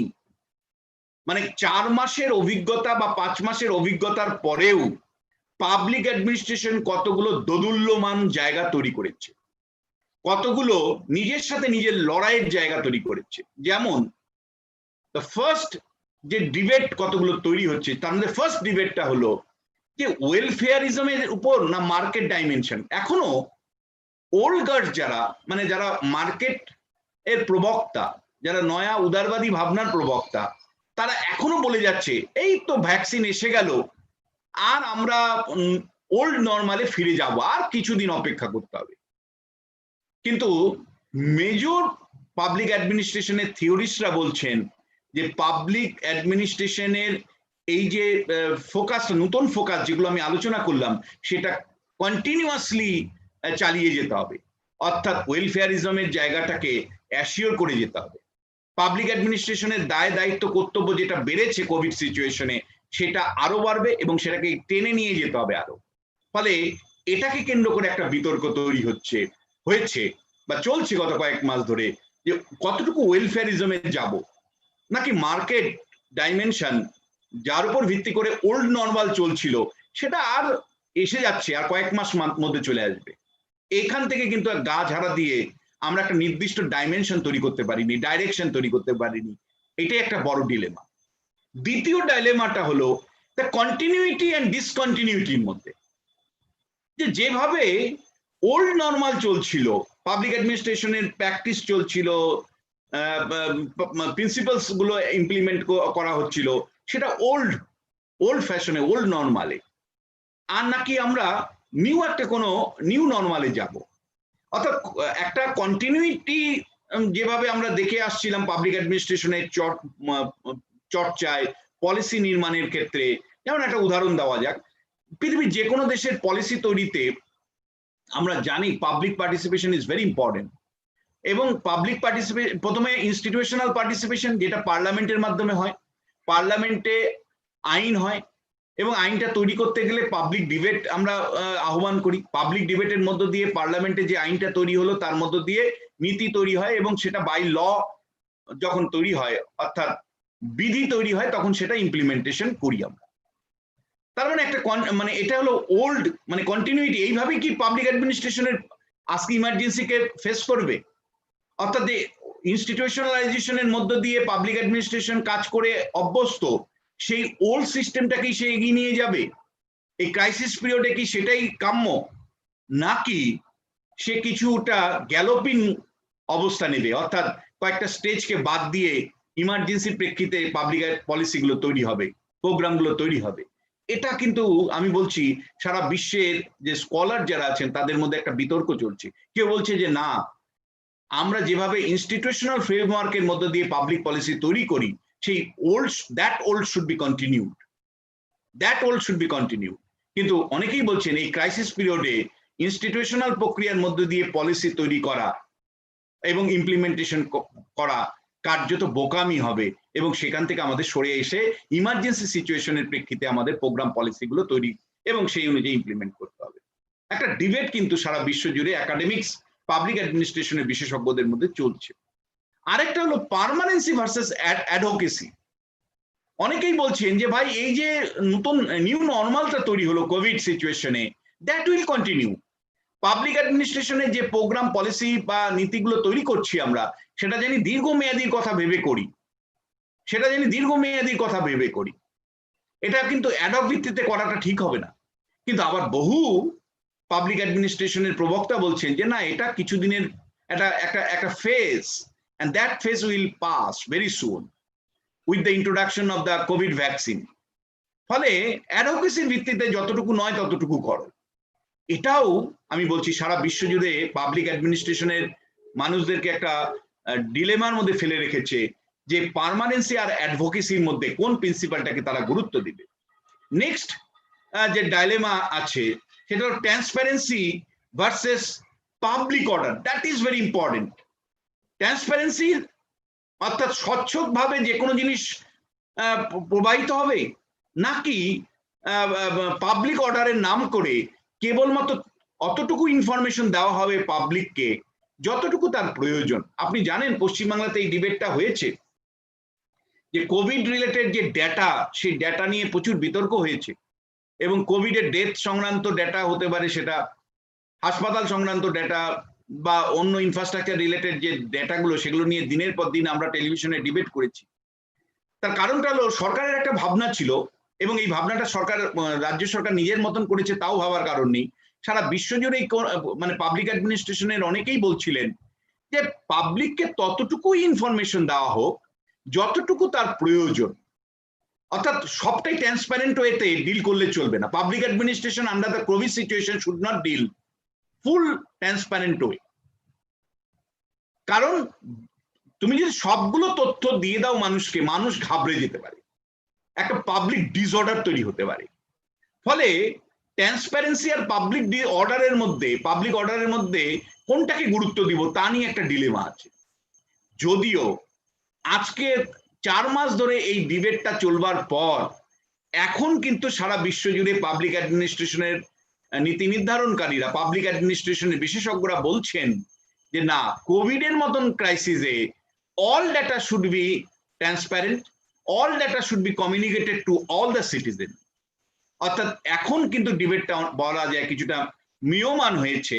শুরুতে কিন্তু ডিবেটটা খুব তীব্র ডিবেট ছিল যে গভর্নমেন্টের প্রশাসন মানে how the public administration should work, whether public administration should share all the data relating COVID crisis, or the administration should play a gatekeeping role while disseminating the knowledge information to the public for the interest of the public order.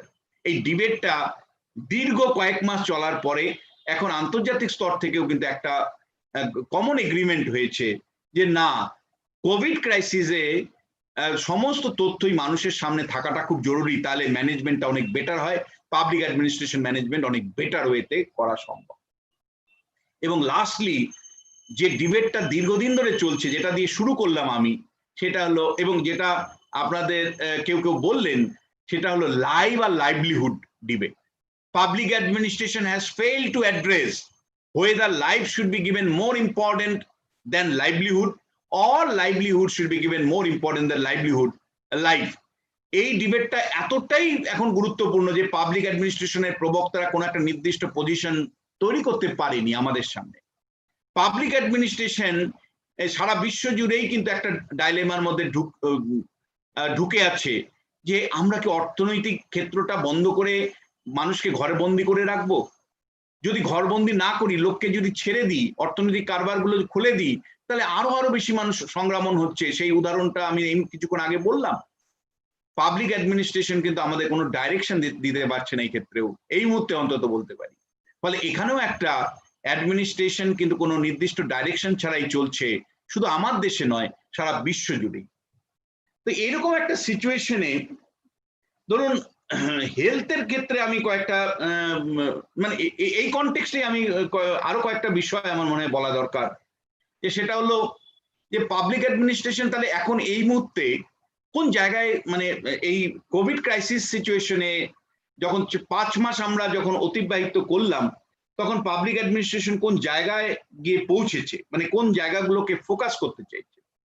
আজকের দিনে কিন্তু গিয়ে public administration খুব স্পষ্ট করে বলছে যে আমাদের একটা স্টেটের রোলটাকে আমাদের গুরুত্ব দিতেই হবে। এখন সারা বিশ্ব জুড়েই বলা হচ্ছে যে পাবলিক ইনভেস্টমেন্ট এর কথা বলা হচ্ছে, পাবলিক ইনস্টিটিউশন গুলোকে স্ট্রেনথেনিং করার কথা বলা হচ্ছে, পাবলিক সার্ভিস গুলোকে স্ট্রেনথেনিং করার কথা বলা হচ্ছে, এবং এটা আগামী বেশ কিছু বছর, অর্থাৎ গ্রোয়িং রোল অফ দ্য স্টেটের যে ভাবনা, সেটা নিয়ে আর কোনো বিতর্ক এখন সারা বিশ্ব জুড়েই কার্যত নেই। অর্থাৎ পাবলিক অ্যাডমিনিস্ট্রেশন আমাদের যেভাবে জায়গা ছেড়ে দিয়েছিল নয়া উদারবাদী অর্থনীতি আসার মধ্য দিয়ে, আবার তার সেই পুরনো জায়গাগুলোতে সে ঢুকছে, তার কার্যকলাপ বাড়াচ্ছে, তার উপস্থিতি ক্রমশ বাড়াচ্ছে, এবং এই বিতর্কটা কার্যত বন্ধ হয়েছে। দ্বিতীয় যে বিষয়টা গুরুত্বপূর্ণ, যে পাবলিক অ্যাডমিনিস্ট্রেশন লং টার্ম এবং শর্ট টার্ম এই দুই পলিসির মধ্যে কোনটাকে গুরুত্ব দিয়ে চলবে। এখন ইকোনমিক ক্রাইসিসটা যে লেভেলে গিয়ে পৌঁছেছে সারা বিশ্ব জুড়ে, তাতে কিন্তু প্রত্যেকেই বলছে, মানে বিশেষজ্ঞরা প্রায় প্রত্যেকেই বলছেন যে পাবলিক অ্যাডমিনিস্ট্রেশনের লং শর্ট টার্ম দুটোই কিন্তু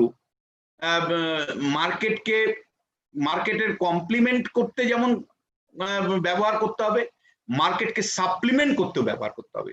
অর্থাৎ বহু ক্ষেত্রে সাপোর্টিং রোলে প্লে করতে হবে, বহু ক্ষেত্রে নিজেকেই এগিয়ে আসতে হবে বিভিন্ন কাজকর্মের মধ্য দিয়ে।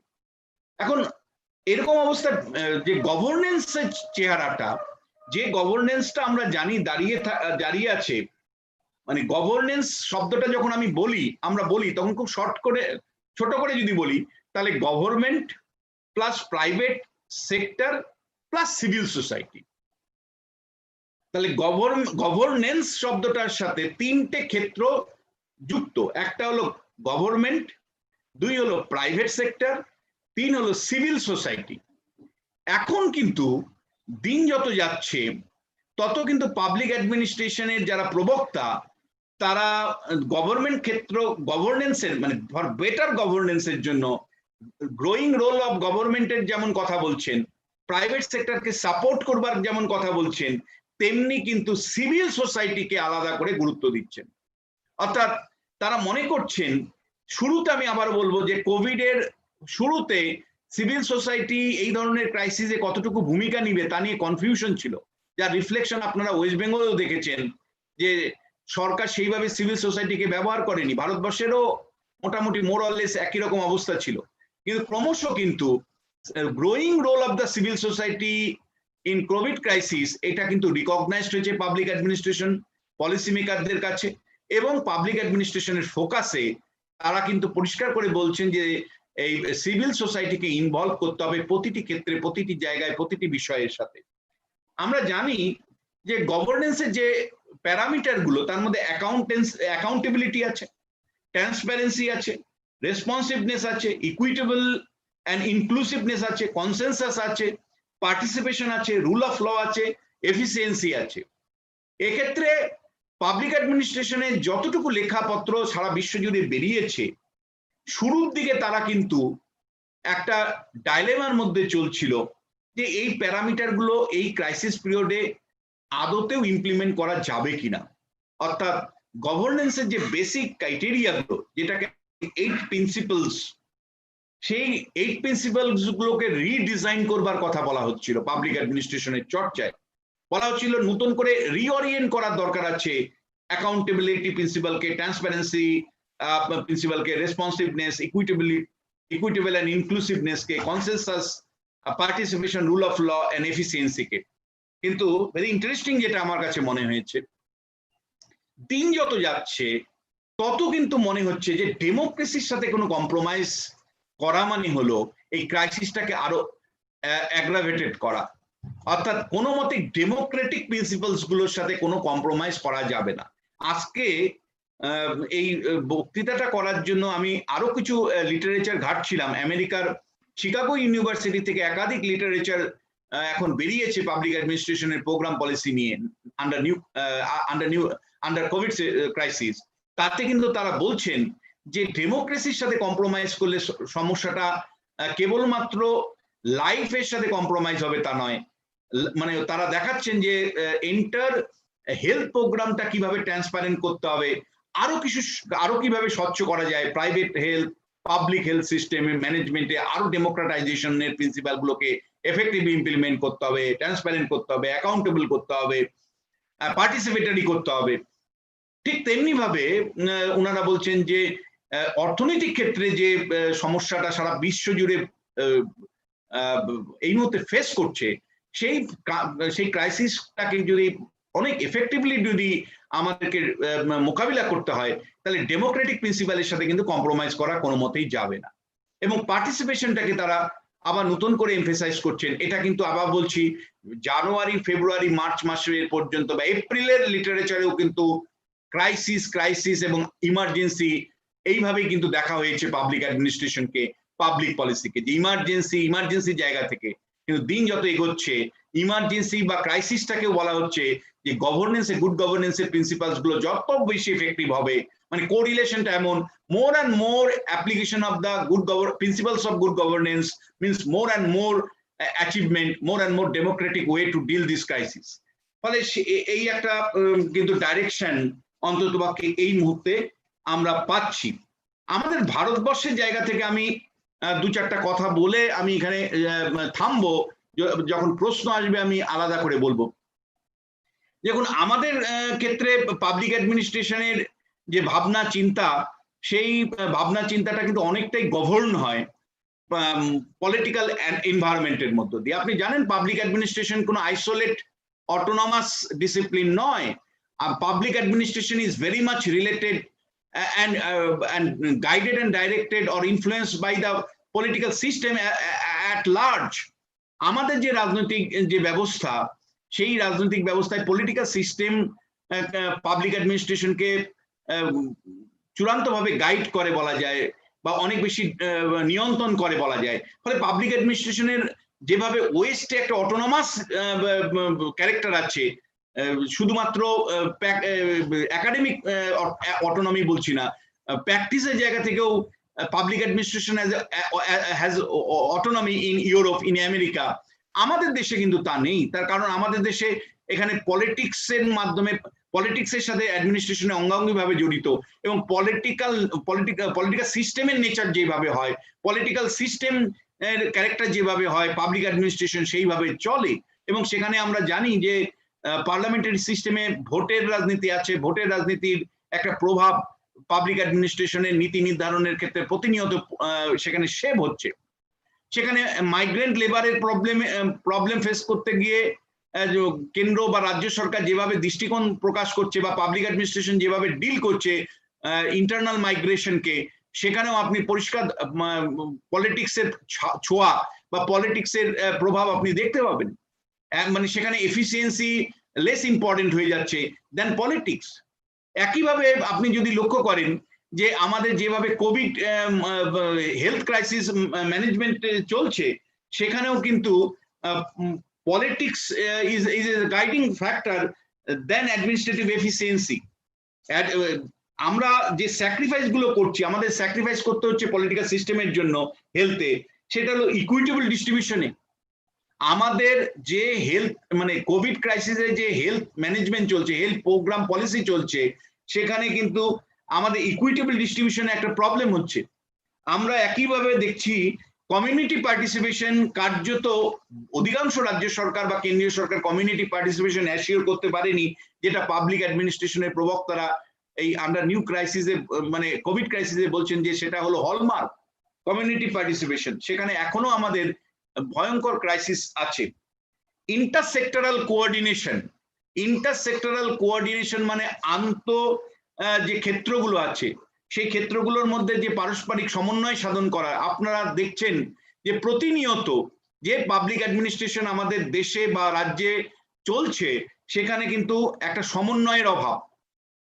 সমন্বয়ের অভাবটা ইন্টার গভর্নমেন্টের মধ্যেও চলছে, ইন্ট্রা গভর্নমেন্টের মধ্যেও চলছে। আপনারা জানেন যে এই প্রায় সময়ে আমরা যখন টেলিভিশনের হেলথের ক্রাইসিস গুলো নিয়ে আলোচনা করছি, তখন আমরা দেখতে পাচ্ছি যে স্বাস্থ্য দপ্তর যেভাবে তথ্য দিচ্ছে, সেই তথ্যর সাথে বাস্তবের মিল থাকছে না। স্বাস্থ্য দপ্তর যে ওয়েবসাইটে যে হেলথ মানে বেডের কথা বলছে, পেশেন্ট ভর্তির যে বেডের সংখ্যার কথা বলছে, বাস্তবে সেই হাসপাতালে গেলে দেখা যাচ্ছে বেড পাওয়া যাচ্ছে না কোনো কোনো ক্ষেত্রে। প্রাইভেট হাসপাতালগুলোকে সরকার যে দাম বেঁধে দিয়েছে, সেই দাম তারা মানছেন না কোনো কোনো ক্ষেত্রে। আবার বিভিন্ন দপ্তরগুলোর টেস্টিং থেকে শুরু করে পাবলিক ডিস্ট্রিবিউশন সিস্টেম বলুন, রিহ্যাবিলিটেশন প্রোগ্রাম বলুন, এই সব জায়গার মধ্যে একটা ল্যাক অফ কোঅর্ডিনেশন খুব স্পষ্ট। এটা আমাদের একটা বড় মানে প্রবলেম। পাবলিক অ্যাডমিনিস্ট্রেশন সেইটা কিন্তু এখনো অ্যাড্রেস করতে পারেনি, neither in the functioning of the central government administration nor in the functioning of the state government administration. We fail to cope up this crisis. We fail to assure the coordination, effective coordination under COVID crisis. এটা কিন্তু আমাদের প্রবলেমটাকে কয়েক গুণ বাড়িয়ে দিচ্ছে। আমি ডিটেইলসে যাচ্ছি না, সেইখানে আমি শুধু হেলথ একটা উদাহরণ দিলাম। এটা এগ্রিকালচার মানে ডিপার্টমেন্টাল গুলোর মধ্যেও যদি আমরা দেখি, যেমন একটা সিম্পল উদাহরণ আপনি দেখুন, একই দেশ, একই কেন্দ্র রাজ্য যুক্তরাষ্ট্রীয় ব্যবস্থা, তারপরেও আমাদের লক্ষ্য করা যাচ্ছে যে কলেজ বিশ্ববিদ্যালয়ের পরীক্ষা সংক্রান্ত সমস্যা, কোঅর্ডিনেশন আমাদের ঠিকমতো নেই। এখানেও আমাদের পলিটিক্সটা ইম্পর্টেন্ট হয়ে যাচ্ছে।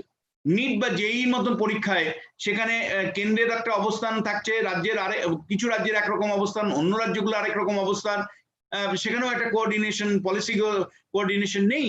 ফলে এরকম যেটা মেজর প্রবলেম হলো intersectoral coordination, lack of intersectoral coordination is really a problem in public administration in India are appropriate technology. That is another problem. ভারতবর্ষের ক্ষেত্রে যদি আমি আরো ডিটেলসে না গিয়ে বলি যে অ্যাপ্রোপ্রিয়েট টেকনোলজি ব্যবহার কি করে কোনটা হবে, সর্বক্ষেত্রে হেলথ থেকে শুরু করে শিক্ষা, অফিস চালানো থেকে শুরু করে গাড়ি মানে transportation, in everywhere you will see the government or administration in general and government in general and administration in particular are in indecision regarding the application of the appropriate technology in every field. এটা আরেকটা সমস্যা আমাদের, যেটা public অ্যাডমিনিস্ট্রেশনের কিন্তু মানে তার একটা কোনো অটোনমি যে নেই। কারণ এই এন্টার ক্ষেত্র যে আমি ইকুইটেবল ডিস্ট্রিবিউশনের প্রবলেম বললাম, কমিউনিটি পার্টিসিপেশনের বললাম, ইন্টারসেক্টরাল কোঅর্ডিনেশনের কথা বললাম, অ্যাপ্রোপ্রিয়েট টেকনোলজি ব্যবহার না করবার থেকে সমস্যা বললাম, এই সবগুলো যদি সমস্যাগুলোকে যুক্ত করেন আপনি দেখবেন মেজর প্রবলেমটা অ্যাকচুয়ালি আসছে পলিটিক্যাল উইলের জায়গা থেকে। পলিটিক্যাল পার্টি গুলো যেভাবে চলছে, পৃথিবীর সব দেশেই মানে অধিকাংশ দেশে ডেমোক্রেটিক সেটআপে চলে আজকের দিনে, পৃথিবীর অধিকাংশ দেশে ডেমোক্রেটিক সেটআপে চলে, ইউরোপিয়ান দেশগুলো ডেমোক্রেটিক সেটআপে চলে, ল্যাটিন আমেরিকার অধিকাংশ দেশই ডেমোক্রেটিক সেটআপে চলে, এখন ইভেন আফ্রিকার দেশ অনেকগুলোই ডেমোক্রেটিক সেটআপে চলে। কিন্তু আমাদের ডেমোক্রেসি যেন ডেমোক্রেসিতে পাবলিক অ্যাডমিনিস্ট্রেশনের মানে মিনিমাম যে অটোনমি যেটা ব্রিটিশরা তৈরি করতে পেরেছিল, পরবর্তী স্বাধীনতার পরেও ছিল, আজকে যেন সে কেন্দ্রের শাসনই হোক বা রাজ্যেই শাসন করুক, সে পাবলিক অ্যাডমিনিস্ট্রেশনের ত্রুটিটা যেন চিপে ধরছে, তার অটোনমিক জায়গাটা যেন কার্যত পলিটিক্যাল উইলের উপর নির্ভর করছে বা পলিটিক্যাল মোটিভ বা পলিটিক্যাল অবজেক্টিভ যা আসছে তার দ্বারা গাইডেড হচ্ছে। সেটা কিন্তু আরেকটা সমস্যা এই ক্রাইসিসটা মোকাবিলার ক্ষেত্রে। পলিটিক্সের যে নিয়ন্ত্রণ, রাজনীতির যে নিয়ন্ত্রণ, রাজনীতি নিশ্চয়ই প্রশাসনকে নিয়ন্ত্রণ করবে, কিন্তু প্রশাসনের মিনিমাম অটোনমি না থাকলে আমাদের হিউম্যান ক্রাইসিস, এই যে ক্রাইসিসটা চলছে কোভিড ক্রাইসিস, সেটা যে আরো বেশি সমস্যা কেন্দ্রিক হচ্ছে সেটা নিয়ে আমার মনে হয় কোনো সংশয় নেই, কোনো বিতর্ক নেই। তার আমি এই কয়েকটি কথা বললাম। এবার যদি আপনাদের প্রশ্ন থাকে আমার মনে হয় সেটা অনেক বেটার হবে to deal your query. Thank you all of you.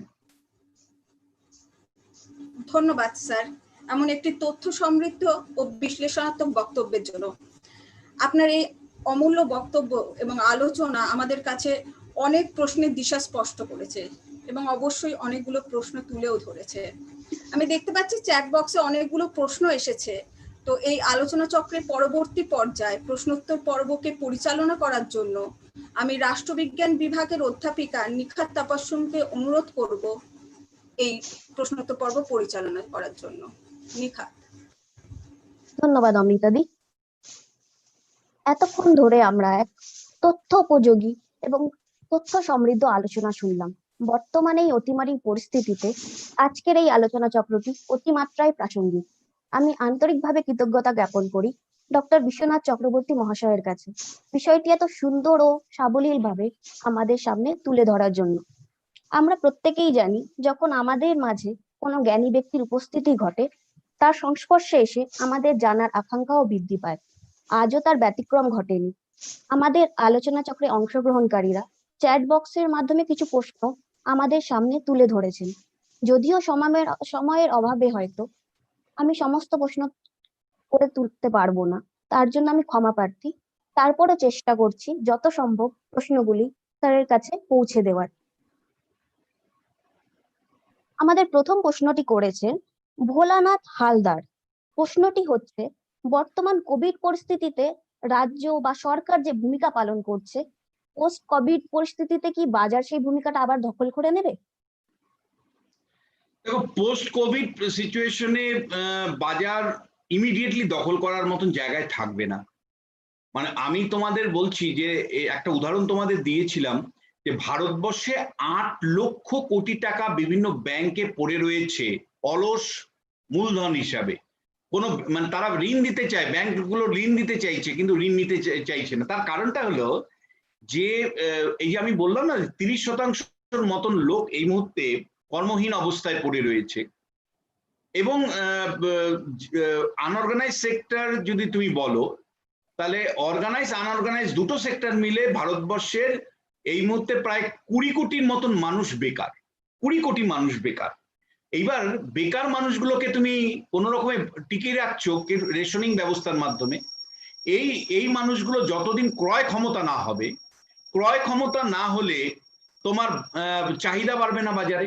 মানে মানুষের যদি ক্রয় ক্ষমতা না হয়, আর অতিমারিতে ঝুঁকিও নিতে চাইছে না কেউ, অর্থাৎ আমার কাছে যদি টাকাও থাকে তাহলে আমি এই মুহূর্তে সেটা বিনিয়োগ করতে চাইছি না। ধরো আমার একটা ফ্ল্যাট কেনার কথা ছিল, কিন্তু যেহেতু কোভিড ক্রাইসিস এসে গেল, আমি ভয় পাচ্ছি যে এই কোভিড ক্রাইসিসে টাকাটা বরঞ্চ ঘরে রাখি বা ব্যাংকে রাখি, তার কারণ যদি কোনো কারণে হাসপাতালে ভর্তি হতে হয়, ফলে কেউ রিস্ক নিতে চাইছে না, ফলে কেউ রিস্ক না নেওয়ার ফলে বিনিয়োগ করতে চাইছে না। এবং পাশাপাশি তোমার যেহেতু কর্মহীন অবস্থায় বিপুল সংখ্যক মানুষ, ক্রয় ক্ষমতা না থাকার জন্য বাজারে চাহিদা নেই। বাজারে যদি চাহিদা না থাকে উৎপাদন বাড়বে না, মানে কম উৎপাদনের কোম্পানিগুলো চলবে। ফলে একটা ভিসিয়াস সার্কেলের মধ্যে পড়ে যাচ্ছি আমরা, বা অর্থনৈতিক মন্দার যে কুচক্রে সেটাতে পড়ে গেছি অলরেডি আমরা। ফলে ইমিডিয়েটলি বাজার শক্তিশালী হওয়ার কোনো সম্ভাবনা আগামী কয়েক বছরের মধ্যে আছে বলে আমি মনে করি না। রাষ্ট্রকেই, ওই কারণে পাবলিক অ্যাডমিনিস্ট্রেশনের প্রবক্তারা বলছেন রাষ্ট্রকেই কিন্তু এখন গুরুত্বপূর্ণ ভূমিকা, বা পাবলিক অ্যাডমিনিস্ট্রেশনকে মূল ভূমিকাটা পালন করতে হবে পোস্ট কোভিড রিকনস্ট্রাকশন কাজে। ধন্যবাদ স্যার বিষয়টিতে আলোকপাত করার জন্য। আমাদের দ্বিতীয় প্রশ্নটি করেছেন রোহিত রয়। তার প্রশ্নটি হচ্ছে, রেল বা শিক্ষার ক্ষেত্রে দেখতে পাচ্ছি আমরা যে একটা বেসরকারীকরণের দিকে ঝোঁক যাচ্ছে। যদিও নির্বাচনের ক্ষেত্রে, নির্বাচনের ধরে নিন লোভে বলা হয় যে সরকার এগোচ্ছে না, কিন্তু এই কোভিড পরিস্থিতি কি সরকারকে সেই সুযোগ করে দেবে বেসরকারীকরণের দিকে এগোনোর? ভীষণ ভালো প্রশ্ন লোহিত করেছে না এই প্রশ্নটা? রোহিত রয়, হ্যাঁ রোহিত, থ্যাংক ইউ, খুব ভালো কোশ্চেন। এই কারণে আমার একটা ফাঁক ছিল, তুমি সেই ফাঁকটা পূরণ করে দিলে। আমার আলোচনায় আসা উচিত ছিল যে কোভিড ক্রাইসিস কিন্তু সারা বিশ্বজুড়ে যেমন রাষ্ট্রের ভূমিকাটা বাড়াচ্ছে, তেমনি ভাবে একটা অথরিটেরিয়ান রেজিমের দিকেও আমরা যাচ্ছি। অর্থাৎ কোভিড ক্রাইসিসে না পার্লামেন্ট ঠিক মতন বসছে, না রাজনৈতিক দলগুলো সরাসরি মিটিং মিছিল করতে পারছে, সরকারের প্রতিবাদ করতে পারছে, সারা বিশ্ব জুড়ে, আমাদের শুধু নয়। ফলে পৃথিবীর সব দেশগুলো কি করছে, এই ক্রাইসিসটাকে ব্যবহার করছে তাদের মতন করে, মানে রুলিং পার্টি বা রুলিং ক্লাস তাদের মতন ক্রাইসিসটাকে ব্যবহার করছে। যে আইন, ইমার্জেন্সি আইন বা প্যান্ডেমিক যে ল, তোমরা জানো আমাদের দেশে ন্যাশনাল ডিজাস্টার ম্যানেজমেন্ট অ্যাক্ট চালু আছে, তার ফলে অনেক কিছু বাধা নিষেধ আছে। ফলে এই বাধা নিষেধকে সামনে রেখে একটা কর্তৃত্ববাদী রাষ্ট্র বা শাসন ব্যবস্থা কিন্তু ভারতবর্ষ তো বটেই, সারা পৃথিবী জুড়েই গড়ে উঠছে। এবং এখানে মনে করা হচ্ছে যে সারা বিশ্ব জুড়েই কিন্তু এই কর্তৃত্ববাদী যে রাষ্ট্রীয় ব্যবস্থা গড়ে উঠছে, তার হাত দিয়ে কিন্তু অনেক আইন কানুন তৈরি হচ্ছে, অনেক সিদ্ধান্ত নিয়ে নেওয়া হচ্ছে। তবে আমি তোমার সাথে কিছুটা একমত যে রেলের মতন ক্ষেত্রে বেসরকারীকরণ করা একেবারেই উচিত নয়, কারণ রেলটা হলো জাতীয় সম্পদ। ভারতবর্ষ, দেখো ভারতবর্ষের জাতীয় সংহতির প্রতীক হলো রেল। মানে ভারতবর্ষটা তো শুধু ম্যাপ নয়, ভারতবর্ষটা হলো কানেক্টিভিটির মধ্য দিয়ে আমরা বুঝি, মানে সংযোগের মাধ্যমেও। তামিলনাড়ুর সাথে জম্মু কাশ্মীর, গুজরাটের সাথে আসামের যে সংযোগ, সেই সংযোগের মূল মাধ্যম হলো রেল, ভারতীয় রেল। সেই ভারতীয় রেলকে বেসরকারীকরণ করার অর্থ কিন্তু আমি বলবো যে ভারতীয় ভাবনা, ভারতের কানেক্টিভিটির মধ্যে আঘাত আনা। ফলে এই রেলের বেসরকারীকরণ প্রথমত আমি ব্যক্তিগতভাবে আমি মানে এর বিপক্ষে। আর দ্বিতীয় যদি তুমি বলো আমায় যে এটা ঠিক যে প্যান্ডেমিক সিচুয়েশন কিন্তু সরকারগুলোকে অনেক সুযোগ করে দিচ্ছে এই ধরনের বেসরকারীকরণের উদ্যোগ নিতে বা অনেক সিদ্ধান্ত নিতে, যেগুলো নর্মালি পার্লামেন্ট বসলে পারতো কিনা তা নিয়ে আমার একটা সংশয় থাকছে। ধন্যবাদ স্যার। আমাদের তৃতীয় প্রশ্ন করেছেন শিপ্রা দাস। তার বক্তব্য হচ্ছে, পাবলিক অ্যাডমিনিস্ট্রেশনের দায়িত্ব যদি বর্ধিত হয় তাহলে কি আমাদের যে ইকোনমিক ইনইকুয়ালিটি আছে সেটা দূরীভূত হবে? নট নেসেসারি, এইভাবে বলা মুশকিল। পাবলিক অ্যাডমিনিস্ট্রেশন তো দ্বিতীয় বিশ্বযুদ্ধের পরে শক্তিশালী হয়েছিল। স্টেট কেন্সের অর্থনীতির বলে তখন তো রাষ্ট্র বিনিয়োগ করেছিল। তুমি জানো এমনকি সমাজতান্ত্রিক দেশগুলো যাদের সবটাই স্টেটের উপর নির্ভরশীল, পাবলিক অ্যাডমিনিস্ট্রেশনের উপর নির্ভরশীল, সোভিয়েত ইউনিয়ন হতে পারে বা চীন হতে পারে। চীনে তো ধনী দরিদ্র তো আছে, সোভিয়েত ইউনিয়নে ধনী দরিদ্র আছে। ইকুয়ালিটি অ্যাসিওর করতে গেলে তোমরা যারা পলিটিক্যাল সায়েন্স পড়ো, কেবলমাত্র রাষ্ট্রের পক্ষে সম্ভব নয়, সমাজের একটা দৃষ্টিভঙ্গি দরকার, রাজনৈতিক ব্যবস্থায় যারা আছেন তাদের একটা দৃষ্টিভঙ্গি দরকার। সাম্যর সাথে, ইকুয়ালিটির সাথে ইকুয়াল অপরচুনিটি যেমন অ্যাসিওর করতে হবে, রুল অফ ল অ্যাসিওর করতে হবে, ঠিক তেমনি ভাবে সমাজের নিজস্ব কিন্তু একটা আগ্রহ থাকতে হবে যে মানে পাশের যে মানুষটি আমার আছে সে যাতে ডিপ্রাইভ না হয়। ফলে একটা টোটাল বৈপ্লবিক দৃষ্টিকোণ না আনলে কেবলমাত্র রাষ্ট্রের ভূমিকা বাড়ালাম বা পাবলিক অ্যাডমিনিস্ট্রেশনের ভূমিকা বাড়িয়ে সাম্য প্রতিষ্ঠা করব, এ ভাবনা কিন্তু ঠিক নয়। আমাদের পরবর্তী প্রশ্নটি করেছেন পলাশ সেন। তার বক্তব্য হচ্ছে, আমরা কি আবার রাষ্ট্রের হেগেলীয় ধারণার দিকে ফিরে যাচ্ছি? Very good question. আবারও পলিটিক্যাল সায়েন্সের ছাত্ররা এখানে আছে, তারা ভালো প্রশ্ন করছে। দেখো, হেগেল যেভাবে রাষ্ট্রকে ভেবেছিল বা যে কনটেক্সটে ভেবেছিল সেই কনটেক্সট আজকের দিনে নেই। এক রাষ্ট্র মানে একটা একজন দার্শনিকের যে ভাবনা, সেখানে স্থান কাল পাত্র গুরুত্বপূর্ণ। কোন প্রেক্ষিতে হেগেল চার্লসের শিক্ষক ছিলেন, কিভাবে তিনি হেগেল কোন প্রেক্ষিতে তখন জার্মানির রাষ্ট্র ব্যবস্থা ছিল, সেইখানে তিনি শক্তিশালী রাষ্ট্র কেন চেয়েছিলেন, অ্যাবসলিউট স্টেটের কনসেপ্টটা কেন এনেছিলেন, সেই কনটেক্সটটা আর্থসামাজিক যে পরিস্থিতি ছিল সেই কনটেক্সট আর আজকের কনটেক্সট এক নয়। হেগেলিয়ান স্টেট হয়তো নয়, আইডিয়াল স্টেট ওইভাবে আসবে না, কিন্তু এটা ঠিক যে একটা শক্তিশালী রাষ্ট্র অন্ততপক্ষে কিছু সময়ের জন্য যে আসছে, অলরেডি ইমার্জ করছে, তার পূর্বাভাসই কিন্তু পাবলিক অ্যাডমিনিস্ট্রেশনের প্রবক্তারা দিচ্ছেন। অর্থাৎ যে রাষ্ট্রটা মিনিমাল স্টেটে চলে গিয়েছিল, সেই মিনিমাল স্টেট থেকে অন্তত ম্যাক্সিমাম স্টেটে না বললেও একটা মডারেট স্টেট সিস্টেমে যে ইমার্জ করছে, সেটা কিন্তু আমরা বলতেই পারি। ধন্যবাদ স্যার। আমাদের শেষ প্রশ্নটি করেছেন পিয়ালি সাহা। তার বক্তব্য হচ্ছে, বর্তমানে এই মহামারী সিচুয়েশনে গ্লোবাল ইনস্টিটিউশন গুলো কতটা সাহায্যকারী? ভীষণ মানে মানে এটা এই কোশ্চেনটা দুটো দিক, একটা হলো আইডিয়াল কন্ডিশন, আর একটা হলো বাস্তবে কি করছে। আইডিয়াল কন্ডিশনে বিশ্বের যে বিভিন্ন সংস্থাগুলো আছে, ইন্টারন্যাশনাল অর্গানাইজেশন গুলো আছে, তারা বিরাট ভূমিকা পালন করতে পারে। কিন্তু বাস্তবে হু থেকে শুরু করে ইন্টারন্যাশনাল হিউম্যান রাইটস কমিশন থেকে শুরু করে লেবার অর্গানাইজেশন থেকে শুরু করে আইএলওর মতন প্রতিষ্ঠান, তারা কিন্তু কোনো এফেক্টিভ রোল প্লে করতে পারছে না। তারা কিন্তু কোনো সদার্থক ভূমিকা নিতে পারছে না। নেবে কোথার থেকে? রাষ্ট্রগুলো সব সেলফ আইসোলেশনে আছে। রাষ্ট্রগুলো আগে প্রত্যেকেরই অ্যাটিটিউড হলো নিজে বাঁচো, তারপরে অন্যকে বাঁচাও। ফলে মাল্টিল্যাটারালিজমের যে এটা হলমার্ক ছিল আফটার সেকেন্ড ওয়ার্ল্ড অর্ডার 2, সেইটা কিন্তু আমরা দেখতে পাচ্ছি একটা ক্রাইসিসের সম্মুখীন হয়েছে। অর্থাৎ বিশ্ব রাজনীতি যেটা দ্বিতীয় বিশ্বযুদ্ধের পরে গড়ে উঠেছে, সেখানে তো মাল্টিল্যাটারালিজমটাই ছিল অন্যতম বিষয়। সেই বহু কেন্দ্রিকতাবাদ বা বহু উদ্দেশ্য সাধিত যে প্রতিষ্ঠানগুলো গড়ে তোলা হয়েছিল, কোনোটা ইউনাইটেড নেশনের আন্ডারে বা কোনোটা বিভিন্ন এগ্রিমেন্টের মাধ্যমে, সেই উদ্যোগগুলো যে ভাটা পড়েছে তা নিয়ে কোনো মানে বিতর্ক নেই। এবং প্যান্ডেমিক সিচুয়েশনে রিজিওনাল অর্গানাইজেশন গুলো তাদের ভূমিকা পালন করতে পারছে না।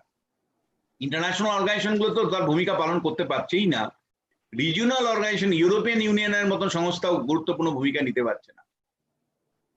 ফলে সব মিলে যেটা হচ্ছে, আমরা প্রত্যাশা করেছিলাম যে একটা হিউম্যান ক্রাইসিস যখন আসবে, আমরা আগে যখন কল্পনা করতাম যে কোনো যদি হিউম্যান ক্রাইসিস আসে, তাহলে বিশ্ব আন্তর্জাতিক সংস্থাগুলোর থেকে একটা নেতৃত্ব পাওয়া যাবে, একটা দিশা পাওয়া যাবে, একটা কালেকটিভ এফোর্ট পাওয়া যাবে।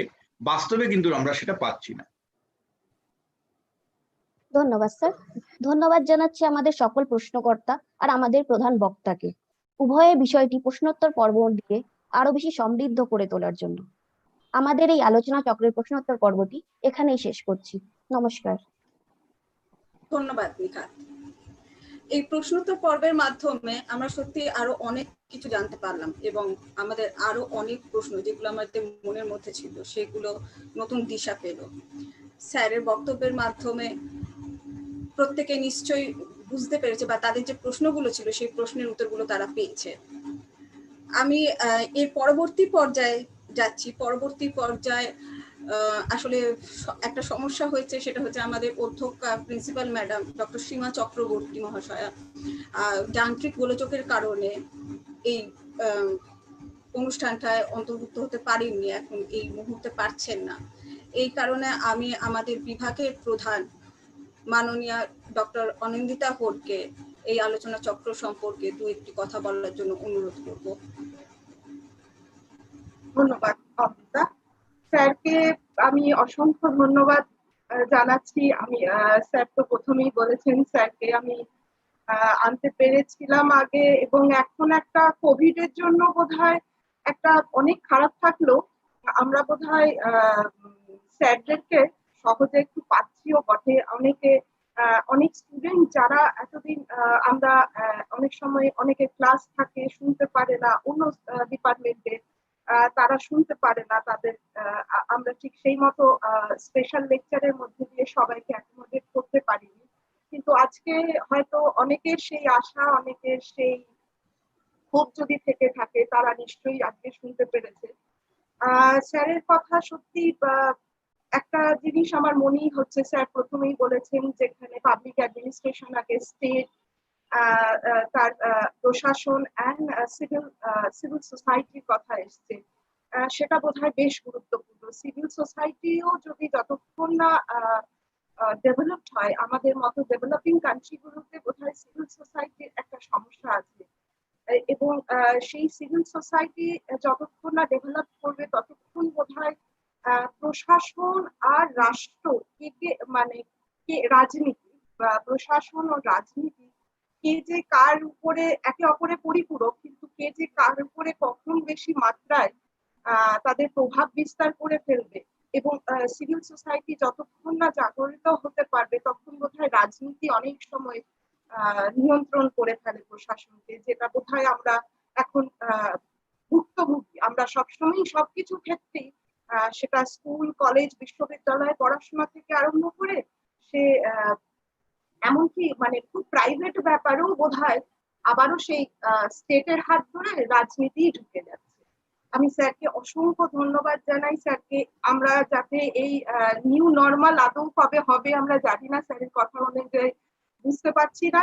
10 বছর আমরা নিশ্চয়ই অপেক্ষা করব না, আমরা স্যারকে সশরীরে আবারও চাইবো আনতে, তাহলে আমরা অনেক বড় করে একটা আয়োজন করতে পারবো, যেখানে আমরা আসলে অনেক দূরে থাকলে যেমন সুবিধা মানে আমরা অনেককে পেয়েছি, মানে এর মধ্যে অনেক স্টুডেন্ট আসতে পেরেছে, কিন্তু কাছে থাকার কিন্তু আলাদাই একটা মাত্রা আছে।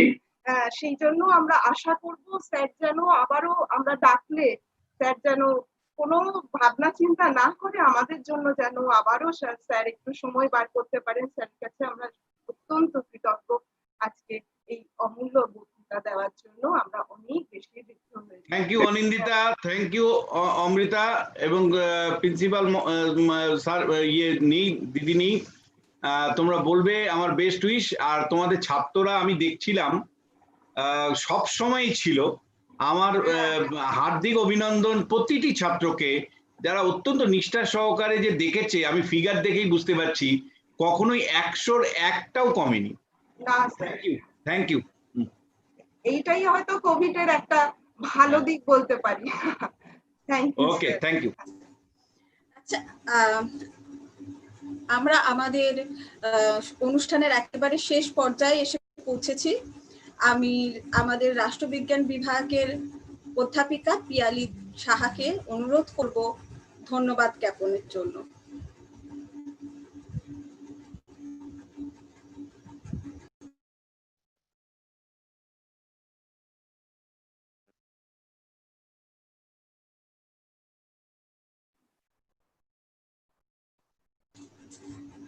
পিয়ালি তুমি মিউট হয়ে আছো।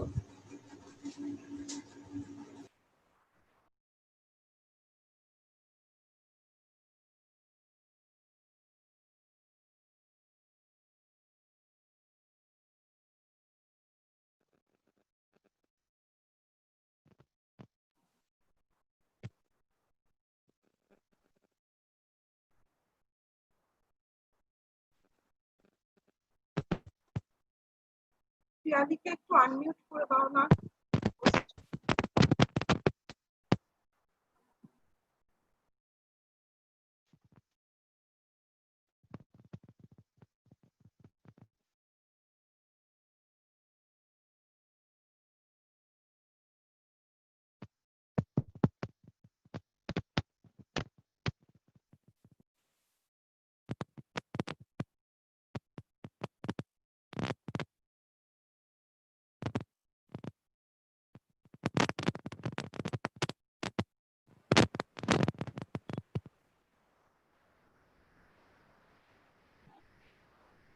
কিছু যান্ত্রিক গোলযোগ হচ্ছে আমার মনে হয়। আচ্ছা, অমৃতা, তুমি একটু প্রসিড করো। আমি আমাদের বিভাগের অধ্যাপক দেবব্রত সেনকে অনুরোধ করব ধন্যবাদ জ্ঞাপন পর্বটি সম্পূর্ণ করার জন্য। দেবব্রত।